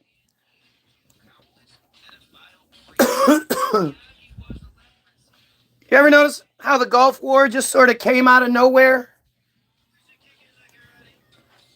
Well, it's just coincidence now, but there's something called the Franklin cover-up. The Franklin pedophile, Franklin, I'm not even sure what you would call it, the Franklin child prostitution ring or whatever. But it was the Epstein of the 80s. Except they were ahead of themselves, and they had their black guy Patsy. It was Diddy. He was Diddy. His name was Lawrence A. King. And he just happened to be the president of a bank. And the Franklin scandal went all the way up to GWB. George Bush himself. It got all the way up to the top when it suddenly was like eliminated. And the craziest shit is that in July 1990, the head investigator on the Franklin Committee was flying home with his 8-year-old son from Chicago to Nebraska, where he had obtained a bunch of picture evidence showing this King guy and a bunch of other people in these really fucked up spots. He's on his way home, and his plane falls apart mid-air. The debris trail is like 3/4 of a mile. The plane is supposed to have gone down at about 2:30 in the morning, but wasn't found until 6 the next day. 6 in the morning, or same day, whatever, 6 in the morning. For 4 hours, they couldn't find this plane. When they got there, the briefcase that had all the evidence in it disappeared. I can't seem to find the actual date that this happened, but later that month, the committee to investigate this thing was dissolved, and a grand jury just wrapped it all up. Within a week to 2-3 weeks of his death, they just wrap everything up, say it's nothing, it's all just a hoax. And when that didn't quite work, and people were like, hey, plane fell out of the sky, evidence, this, that, and the other, the Gulf War began October 20th, or August 20th? August 20th, 1990. Within about a month of this guy suspiciously plane falling out of the sky,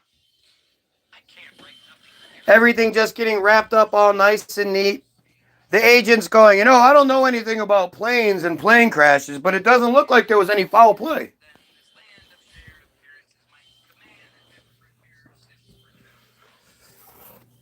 Do you understand how ridiculous that is?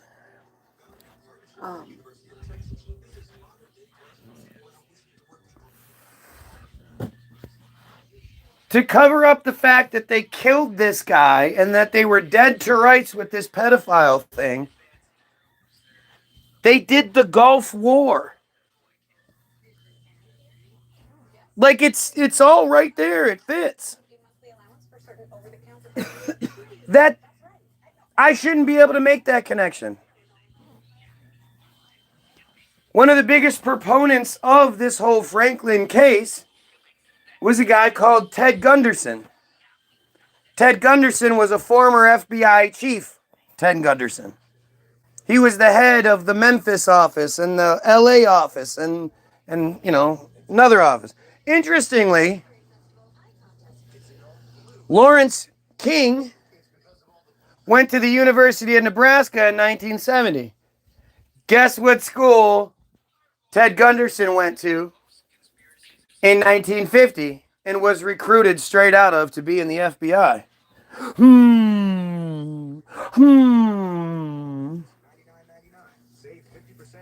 It's all connected. It's all connectable. It's all really pretty easy to connect, actually. One of the things they've done is convinced you that the conspiracy is some, is something that it's really super complicated and you have to be some sort of, detective genius to sort of figure. It's not. There's a pedophile supremacist cult that clearly runs the show, and they're going to do everything they can to, one, maintain that power, that position, and two, convince you that you shouldn't even want to talk about them. Because if you talk about them, then you're an ist. Then you're not doing things right. You have to, you have to accept their supremacy over you, or else you're a bad person. Look at this shit.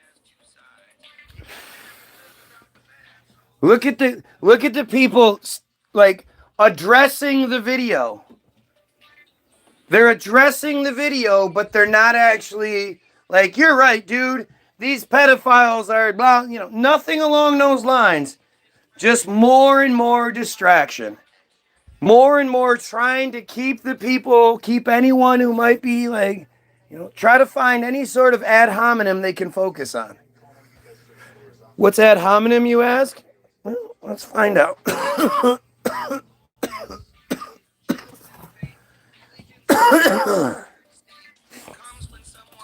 So,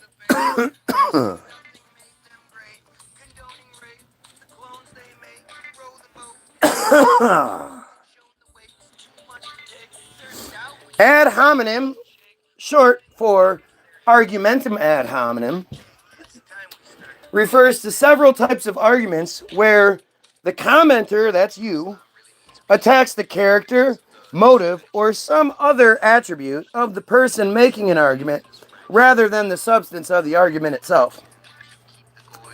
This avoids genuine debate by creating a diversion, often using a totally irrelevant but highly charged attribute of the opponent's character or background. You're smoking too much. You're smoking.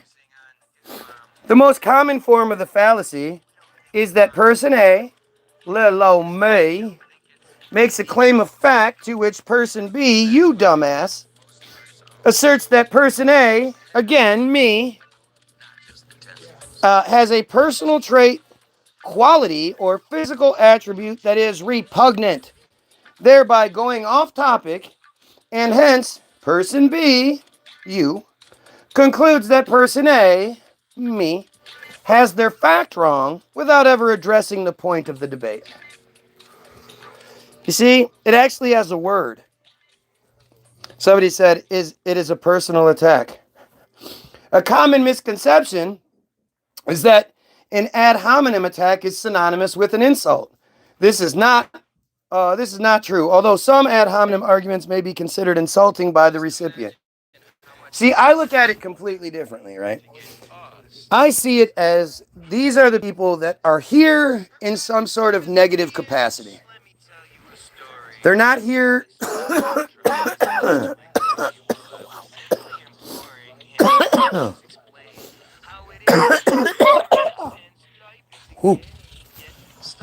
They're not here in a supportive nature. They're here to try to disrupt, distract. You know, they're trying to be a negative presence on the feed. And the fact that this is the best that they can do, when I'm talking about all these highly charged and controversial things, it says a lot. You know, if I was wrong, they would focus on it. Like I always say, dude, none of these guys are like just sitting on this really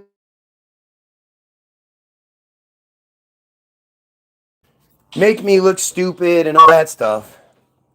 But they're just waiting for the right time to say it, waiting for me to say something or some sort of way to bring it in. And until that happens, they're going to say the dumbest shit possible. That's not happening.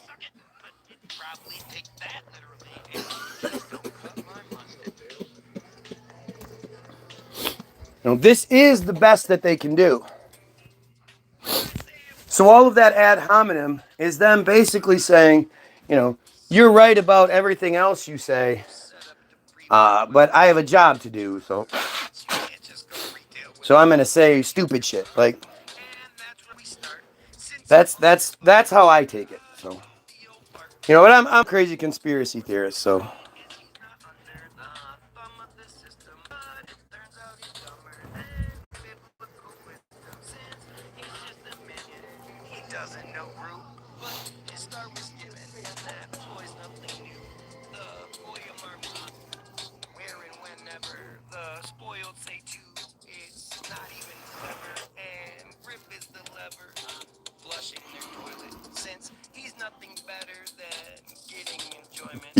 Ooh.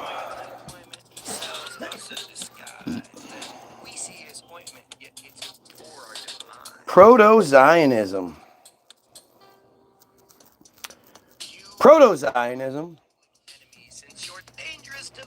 is a concept of historiography describing Jewish thinkers active during the second half of the 19th century who were deeply affected by the idea of modern nationalism spreading in Europe at that time.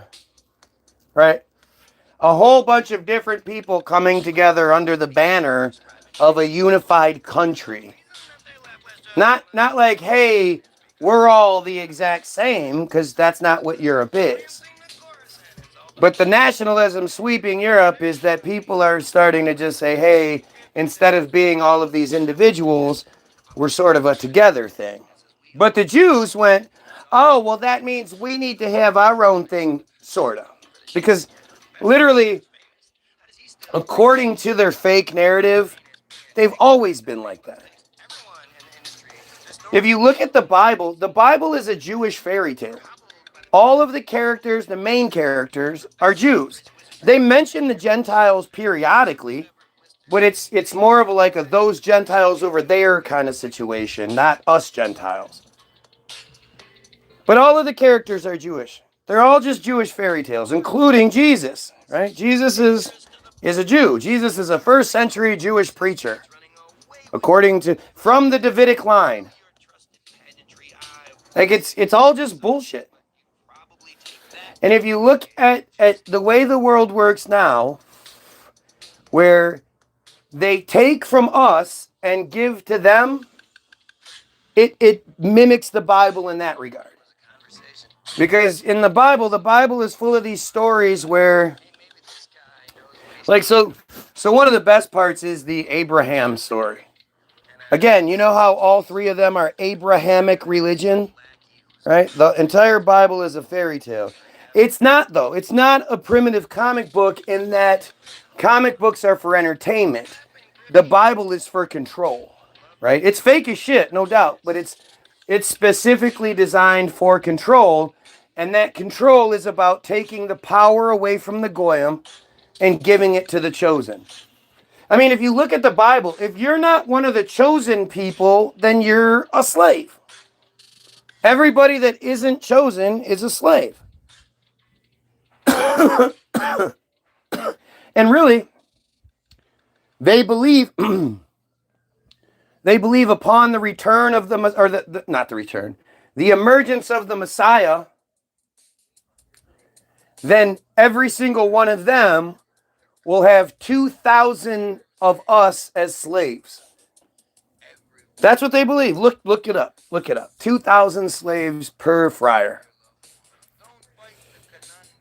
And the reality is, you can't physically have that.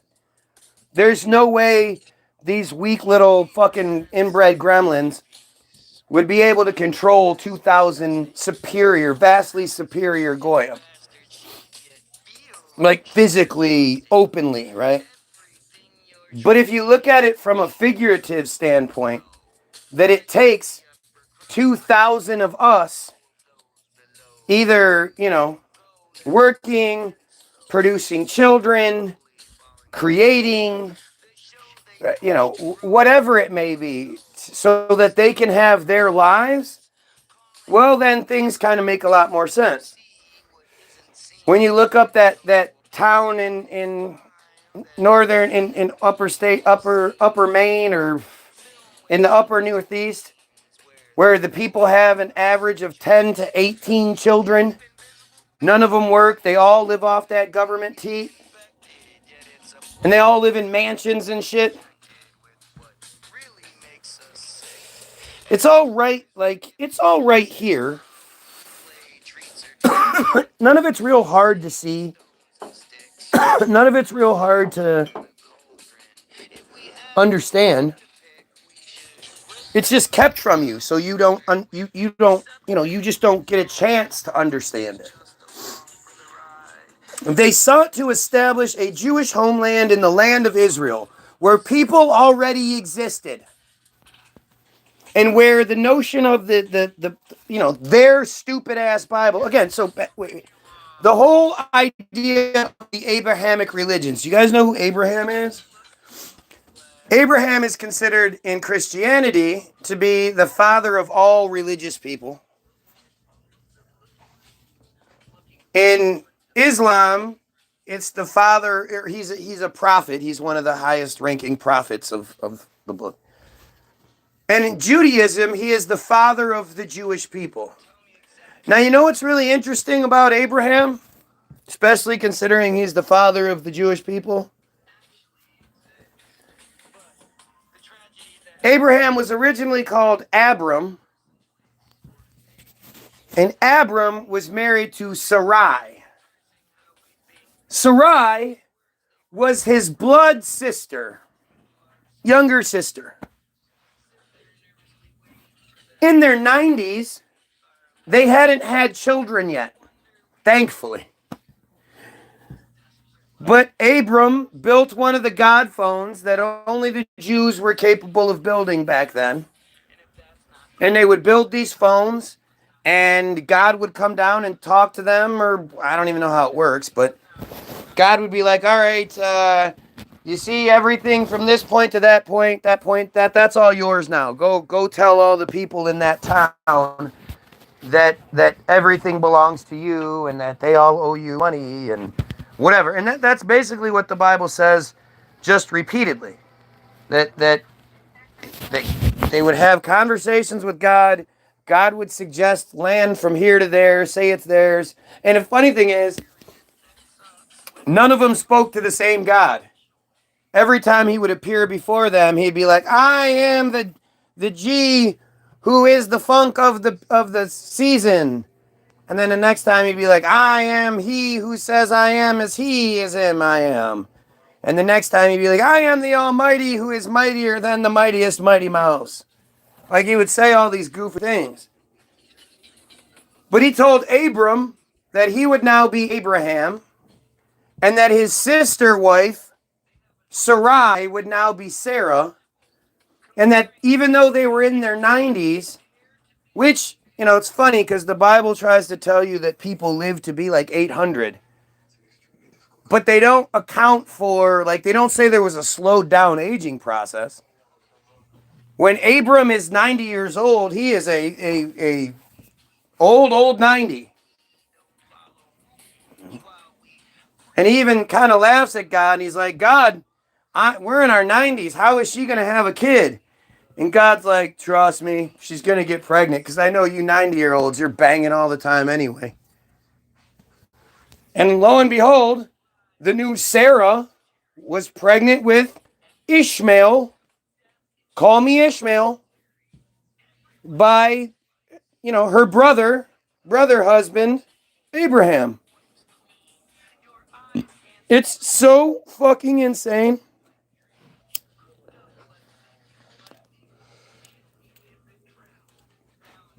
Their entire cult is fake.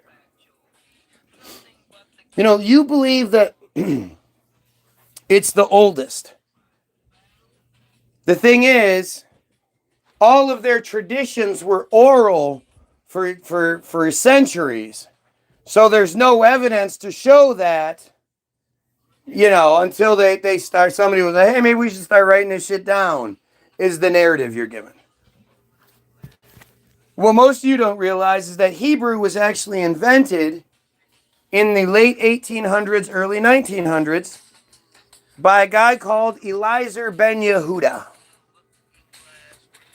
Eliezer Ben Yehuda, along with the Committee of the Hebrew Language, to, quote, accommodate the deficiencies of the language, they used Aramaic, especially Arabic, to fill in the holes. When they wrote the first Hebrew dictionary in the 1900s. How could a language disappear if you have all these scrolls and this Hebrew Bible and all this other shit? How did the language just disappear? And why would you need to use a different language that, funny thing, if you write out Arabic and you hold it up to a mirror, it looks like Hebrew. Weird, huh? You guys understand this shit? Do you guys understand that it's all a big fucking lie? Do you guys see how nobody actually tries to address what I'm saying? Because they can't? You're not going to find something wrong in what I'm saying. You're not going to find a hole in my narrative. Sorry, it doesn't work that way. I'm too fucking good at this. I have the receipts. I provide you with the receipts in the description after the fact. Get your free download, I provide you with everything free. Music, all of it. Free download, www.the-bilderberg, BILDERBERG-group.com. When you click download, it'll ask you how much you want to pay. If you click 0, it's free. You can donate, but you don't have to. I provide you with all the links. The second link in the description will be a link to Israel or to Hollywoodism, the most important film ever made. Why? Because it explains to you why we, Goyim, think the way we think about everything. Why you think George Washington existed, Ben Franklin, and all of the rest of the historical narrative you think is the truth. It's all their creation. Essentially, you could say the American dream is the Jewish dream, is an actual quote from the movie that they made. It's from 1998. It's not an Alex Jones movie.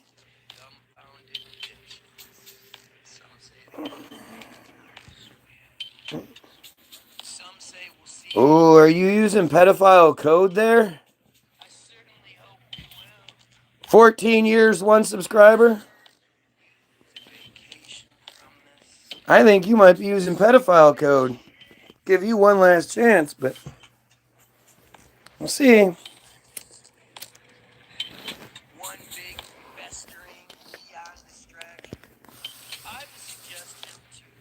Hollywoodism explains why the Goyim think the way they think. And the third link is the link to the Israel Hayom article, Bottom of Darkness. And that explains why they, the friars, the chosen, think the way they think. Why they think they're so superior. Why they think, why they can live off of genocide. Listen, it's a really fucked up thing, but if you have been put through ritualistic sexual abuse from your earliest memories until you aged out of it, and then when you turned 13, you became a man or a woman, and now you were forced to do that same ritualistic abuse to another child to pay for what you went through. Because you were chosen, they tell them that they're chosen, that they're special. That's why they're being violated the way they are. And then after that, once they age out, they say, well, you were chosen, but you let it happen, so you're guilty. So you need redemption. You need the transcendence. So you need to do this to another kid yourself, completing that circuit, completing that loop. Now you have a person that can literally say, what are you crying about? Oh, you can't eat all. Oh, we're taking your land all. Is anybody systematically raping you and then forcing you to rape somebody else? No? Well, then I don't want to hear about it. Does that make sense now? Does that explain how somebody could live off of genocide and not think twice about it? How you can pull up a bus full of them to an area that was just cleared, and they'll rush, they'll fight over each other to try to claim houses. When you have an Arabic person, a Palestinian saying, hey, what are you doing? This is my house. And you have this fat fucking English-speaking settler saying, listen, I'm sorry, this is just the way it is. If I don't steal your house, somebody else will. When you have that mentality that we're dealing with, we deserve all the money. Did any of you even know what the memorandum of understanding ended up being signed? Did it ended up? Do we know how that worked out? We are special. We are special. Again, if you put somebody through that, and not just somebody, but an entire group of people, an entire population is put through that, and you see that the cops don't do shit, and that even the good guys make excuses like, well, the abuse is often so horrific that if the children tell their parents what happened to them, even though it happened to the parents just don't believe them. Because any parent out there, right, if your kid came up to you and said, well, first of all, if you had noticed this drastic change in your child's behavior, because there's no way a child gets abused like they are, and their behavior doesn't change. So there's this drastic change in your child's behavior, and get him to finally talk to you. Yeah, well, I was viciously, violently, ritualistically, sexually assaulted by everyone in this neighborhood, by the religious authority, and blah, blah, blah. And Dad was there. Would any of you, be like, you're lying?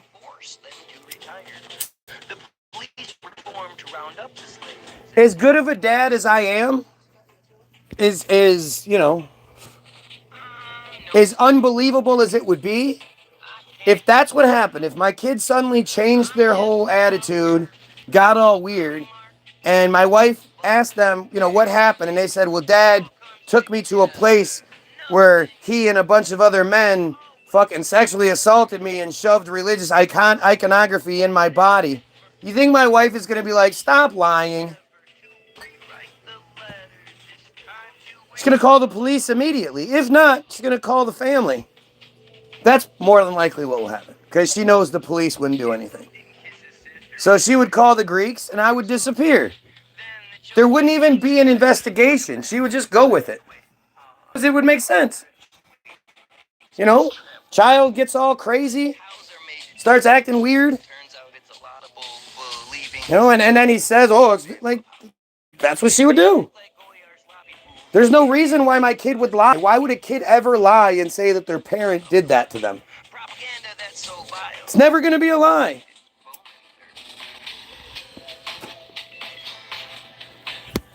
And if it is such a problem in their community that kids are lying about shit like that, then there's another issue altogether.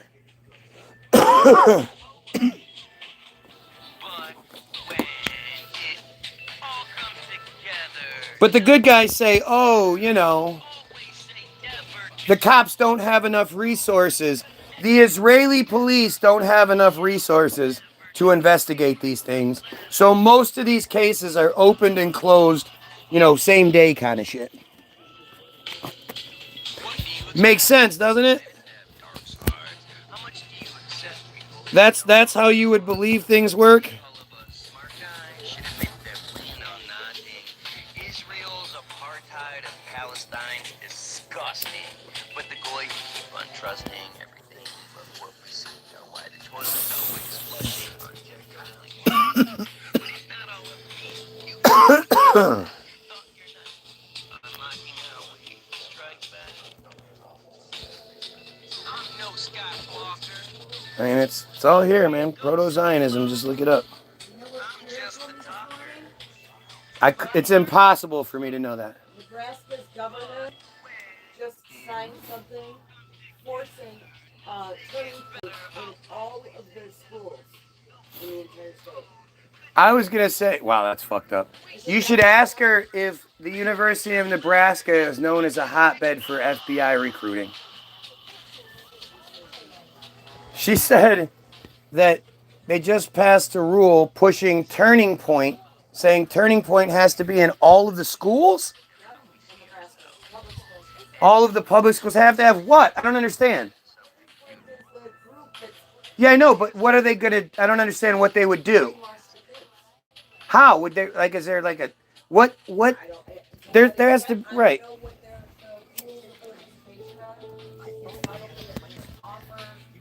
Volunteer type activity group for kids, like a club or something. I don't know. If I was a dumbass white person,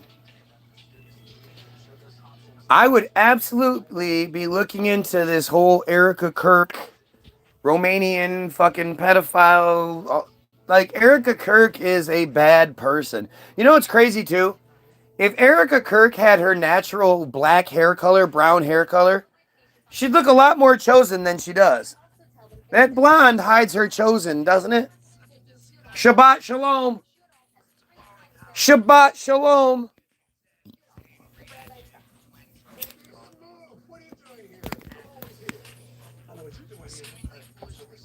Fuck Charlie Kirk. Fuck Charlie Kirk. I am so tired of that fake narrative. Whatever happened to Charlie, we don't know. Because what we saw was some sort of staged in at least a few different ways. Like, something else happened. From the beginning, I've said, what the fuck was under Charlie's shirt? What was the black thing, the black spot that went from here up and then started bleeding? Like, Charlie Kirk is a piece of shit. Got shot for the same thing you're doing. Is it? And by that YOU are doing? Really? Am I a racist, sexist, homophobic fucking piece of shit along those lines? Pedophile, actually. The narrative that Charlie was turning against Israel is such a manufactured one after the fact. Most of the videos where they show like Charlie supposedly saying something, it's taken out of context. If you watch the whole thing, he'll be saying like, this is what people say, or he's never against Israel. And you know how you know? Because Israel was never against Charlie. And if there's even the slightest perceived slight from somebody in the secular community or in the Goyim community, if there's even a slight hesitation or lack of support, the Israelis, the friars, immediately turn on that person. If Charlie had been saying anything against Israel, the Israelis would have been rallying against him, especially considering they created him. If you look at his donor list that got him to the position that he was in, first of all, the fact we even know who he is. He's just some dumbass. We only know about him because they wanted us to know about him. They created him so they could kill him.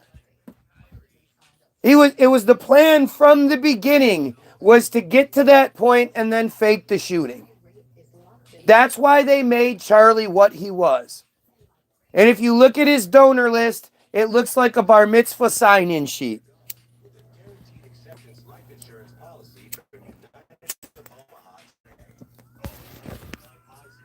Oh, he turned down $150 million from Netanyahu. Sure he did.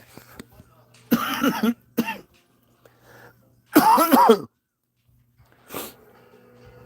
mean, this is the ultimate argument that everybody ignores. If he would have turned against Israel, you would have known about it before the end. You would have seen a tremendous effort against him. Do you have a solution? A final solution? Fuck yeah, I do. Ban that fucking cult and stop funding it. I say the last bit of money that any friar will ever get from taxpayers or anything like that will be their plane ticket to the Jewish Autonomous Oblast. And we will go into there and kick them out of where they are because somebody else already lives there. And they've always said all they've ever wanted was their own homeland, which they had before Israel. The Jewish Autonomous Oblast is perfect for them. And if without U.S. support, without the big brother scary guy behind them to back them up thing, if their cult still survives, more power to them. I have a feeling their vicious pedophile cult won't survive without the threat of American violence. Again, none of you know why Hanukkah is celebrated, do you? in the minus 230, 40s, 230, 40, 50, 60s, you know, because we have accurate records from back then. The Seleucids, I don't know, ran this one area, ran that area, and had banned certain Jewish practices. They didn't ban Judaism outright, but according to the narrative, it's really funny to read it because it says that they were forcing Jews to worship on Sundays. How could you force them to worship? People worship in their heads, man. You can't force people to do that. They were forcing people to eat non-kosher food. How? What are we even talking about? What grocery stores and shit existed? Didn't people basically feed themselves back then? How are you going to prevent, you know, how would you even police that situation? We're talking about, you know, the minus 200s countries. Like, what are we talking about? It's bullshit, right?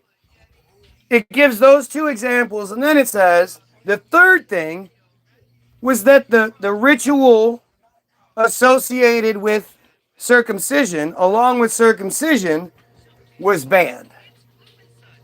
The whole cutty, slicey, sucky, you know?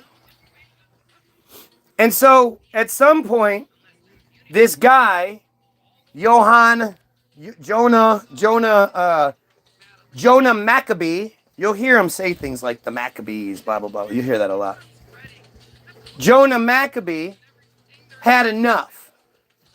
And he did not say, fuck this, I'm going to worship when I want to worship, and I'm going to only eat kosher food. No, he didn't care about that. He was pissed about the whole circumcision thing. And so at one of the altars, he said, you know what, fuck it. And he killed the Seleucid representative that was there to monitor, I don't know. He killed him, and then he was like, I'm circumcising right now, and Jews are going to start circumcising. And the other guy that was there, the other Jew that was there, was like, no, I'm not about to cut my dick, you weirdo. So he killed him, and then he went around the countryside. Well, no, he went home, circumcised his own kids. And then they went around the countryside using Godspeed, of course. And they somehow knew where all the different Jews lived in the countryside. But they would go to the different farms and whatnot that these Jews had, and they would give them the choice. Circumcise your family, and then hop on horseback or walk and join our little revolution with your freshly circumcised penis, or we kill you. And so they killed a bunch of Jews. These Jews were killing Jews that wouldn't circumcise. And eventually, they built up enough of a group that they were able to attack the leadership, where they got their asses kicked over and over and over and over, obviously. But eventually, somehow, they were able to overcome, and then they won the rights to be able to do it again, to circumcise again. But that wasn't good enough for them. They needed superiority, so they killed a bunch of people. Like, it's crazy. But that is known as the Maccabee Revolution, where Jews killed Jews for not circumcising. And that is what Hanukkah is. That is the Hanukkah celebration.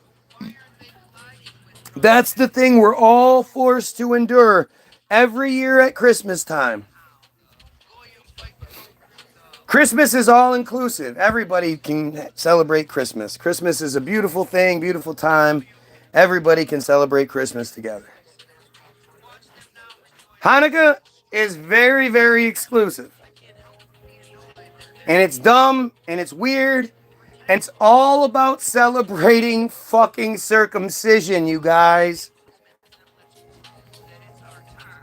It's the worst shit, man.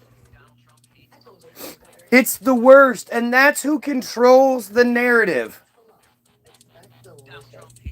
Well, if you want to fix the vaccine problem, You want to fix chemtrails. You want to fix the pedophilia thing. You want to fix the government. You want to fix any of these tentacles? We have to cut the head off the monster. Tentacles grow back. Chopping off each individual tentacle is going to be really hard, especially since they, like I say, they grow back. Sometimes they grow back in 2s, 3s. Killing each tentacle will take forever. Cutting the head off the monster kills all the tentacles. You guys just don't get it, man.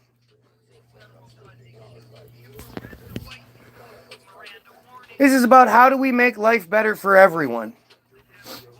And the only way we can do that is by eliminating the cult that keeps things the way they are.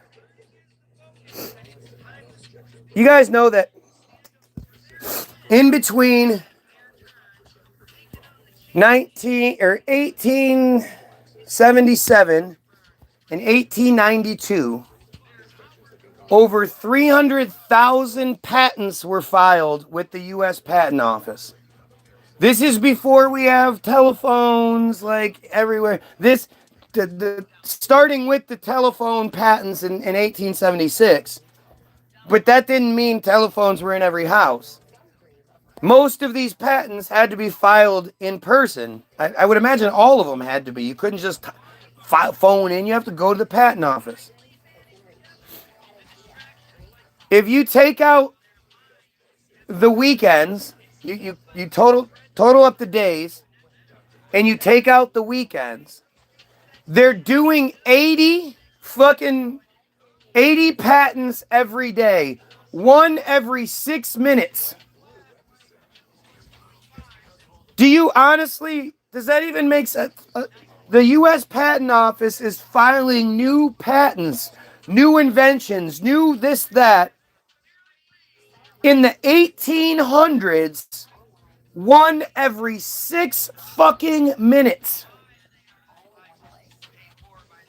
Does that seem reasonable to you? Does that seem possible to you? But yet, you can understand why people back then would think that by now we'd be the fucking Jetsons, right? It's definitely not happening like that today. We're definitely not filing patents like that today. Making new inventions. So, what do you think that was? What do you think that was? Like I say, you really have to, if you haven't gone down the Tartaria path yet, I don't even know how to talk to you. You know, if you believe that the Pentagon, all 7 floors of the Pentagon, 5 above ground and 2 below ground, were built starting September 11th, 1941. Yes, the 60-year anniversary was the attack. Not 59 years, not 61, the 60-year anniversary. September 11th, 1941 is when construction started. It also happens to be the last day that the plans and shit were finalized. The location was selected 9 days earlier. 9 days earlier, they selected the location for the Pentagon. And they were able to just whip it all up. All the plans, all the permits, all the everything in 9 days. And then, from September 11th, 1941, 15,000 workers working round the clock.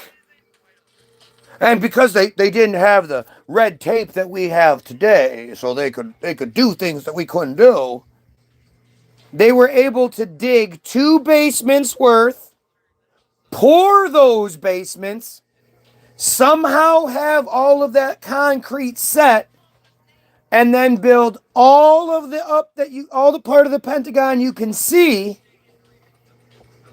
by January of 1943. Roughly 15 to 16 months if you include all of the planning. In 2001, with all of our magical technology, It took us a year to rebuild from the attack, from the missile. I mean, the plane. Sorry, the plane. I made the same mistake that George Bush made. Oops. It took a year to fix the one little section. It took a year and three or 4 months, again, 15, 16 months to build the whole fucking thing. What's up, Matthew? Does anybody on here deal in concrete? Does anybody actually work with concrete? You know, the Pentagon, especially the basements, are like super duper thick bunker style concrete. So nothing can get through, right? How long do you think it would take all that concrete to dry? To pour it? Where did it all come from? Where did all the materials come from? Well, how did they feed 15,000 workers a day? Where did all those workers stay? How did they get hired? What were they brought in on? This is still like the tail end of the Depression. What technology did they have? Lots of people think the old world, you know, it's like the 20s and maybe the 30s and before, but 41, 43. And if you believe that it's possible to build the Pentagon in 15, 16 months, we shouldn't even be talking. You know, there's no construction photos of the Pentagon being constructed. Grok says there are, but they're locked away in archives, so we can't see them for some reason. We can't see the Pentagon up in different sections. They say they built sections somehow. I don't know how you pour the whole basement, but then build it in sections. But again, okay. There's not even a civilian. No civilian was sitting in a building, you know, a ways away and was like, hey, look at, they're doing the construction of the Pentagon. Click. Nope. No photos exist. If you look it up, you'll see that they say that there's some photos, but those photos could be anything. You have no idea what the fuck you're looking at. Definitely not 60 or 15,000 workers. You'd never see 15,000 workers.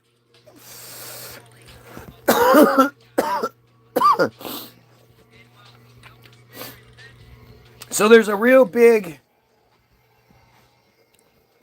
it's like a fork in the road, right?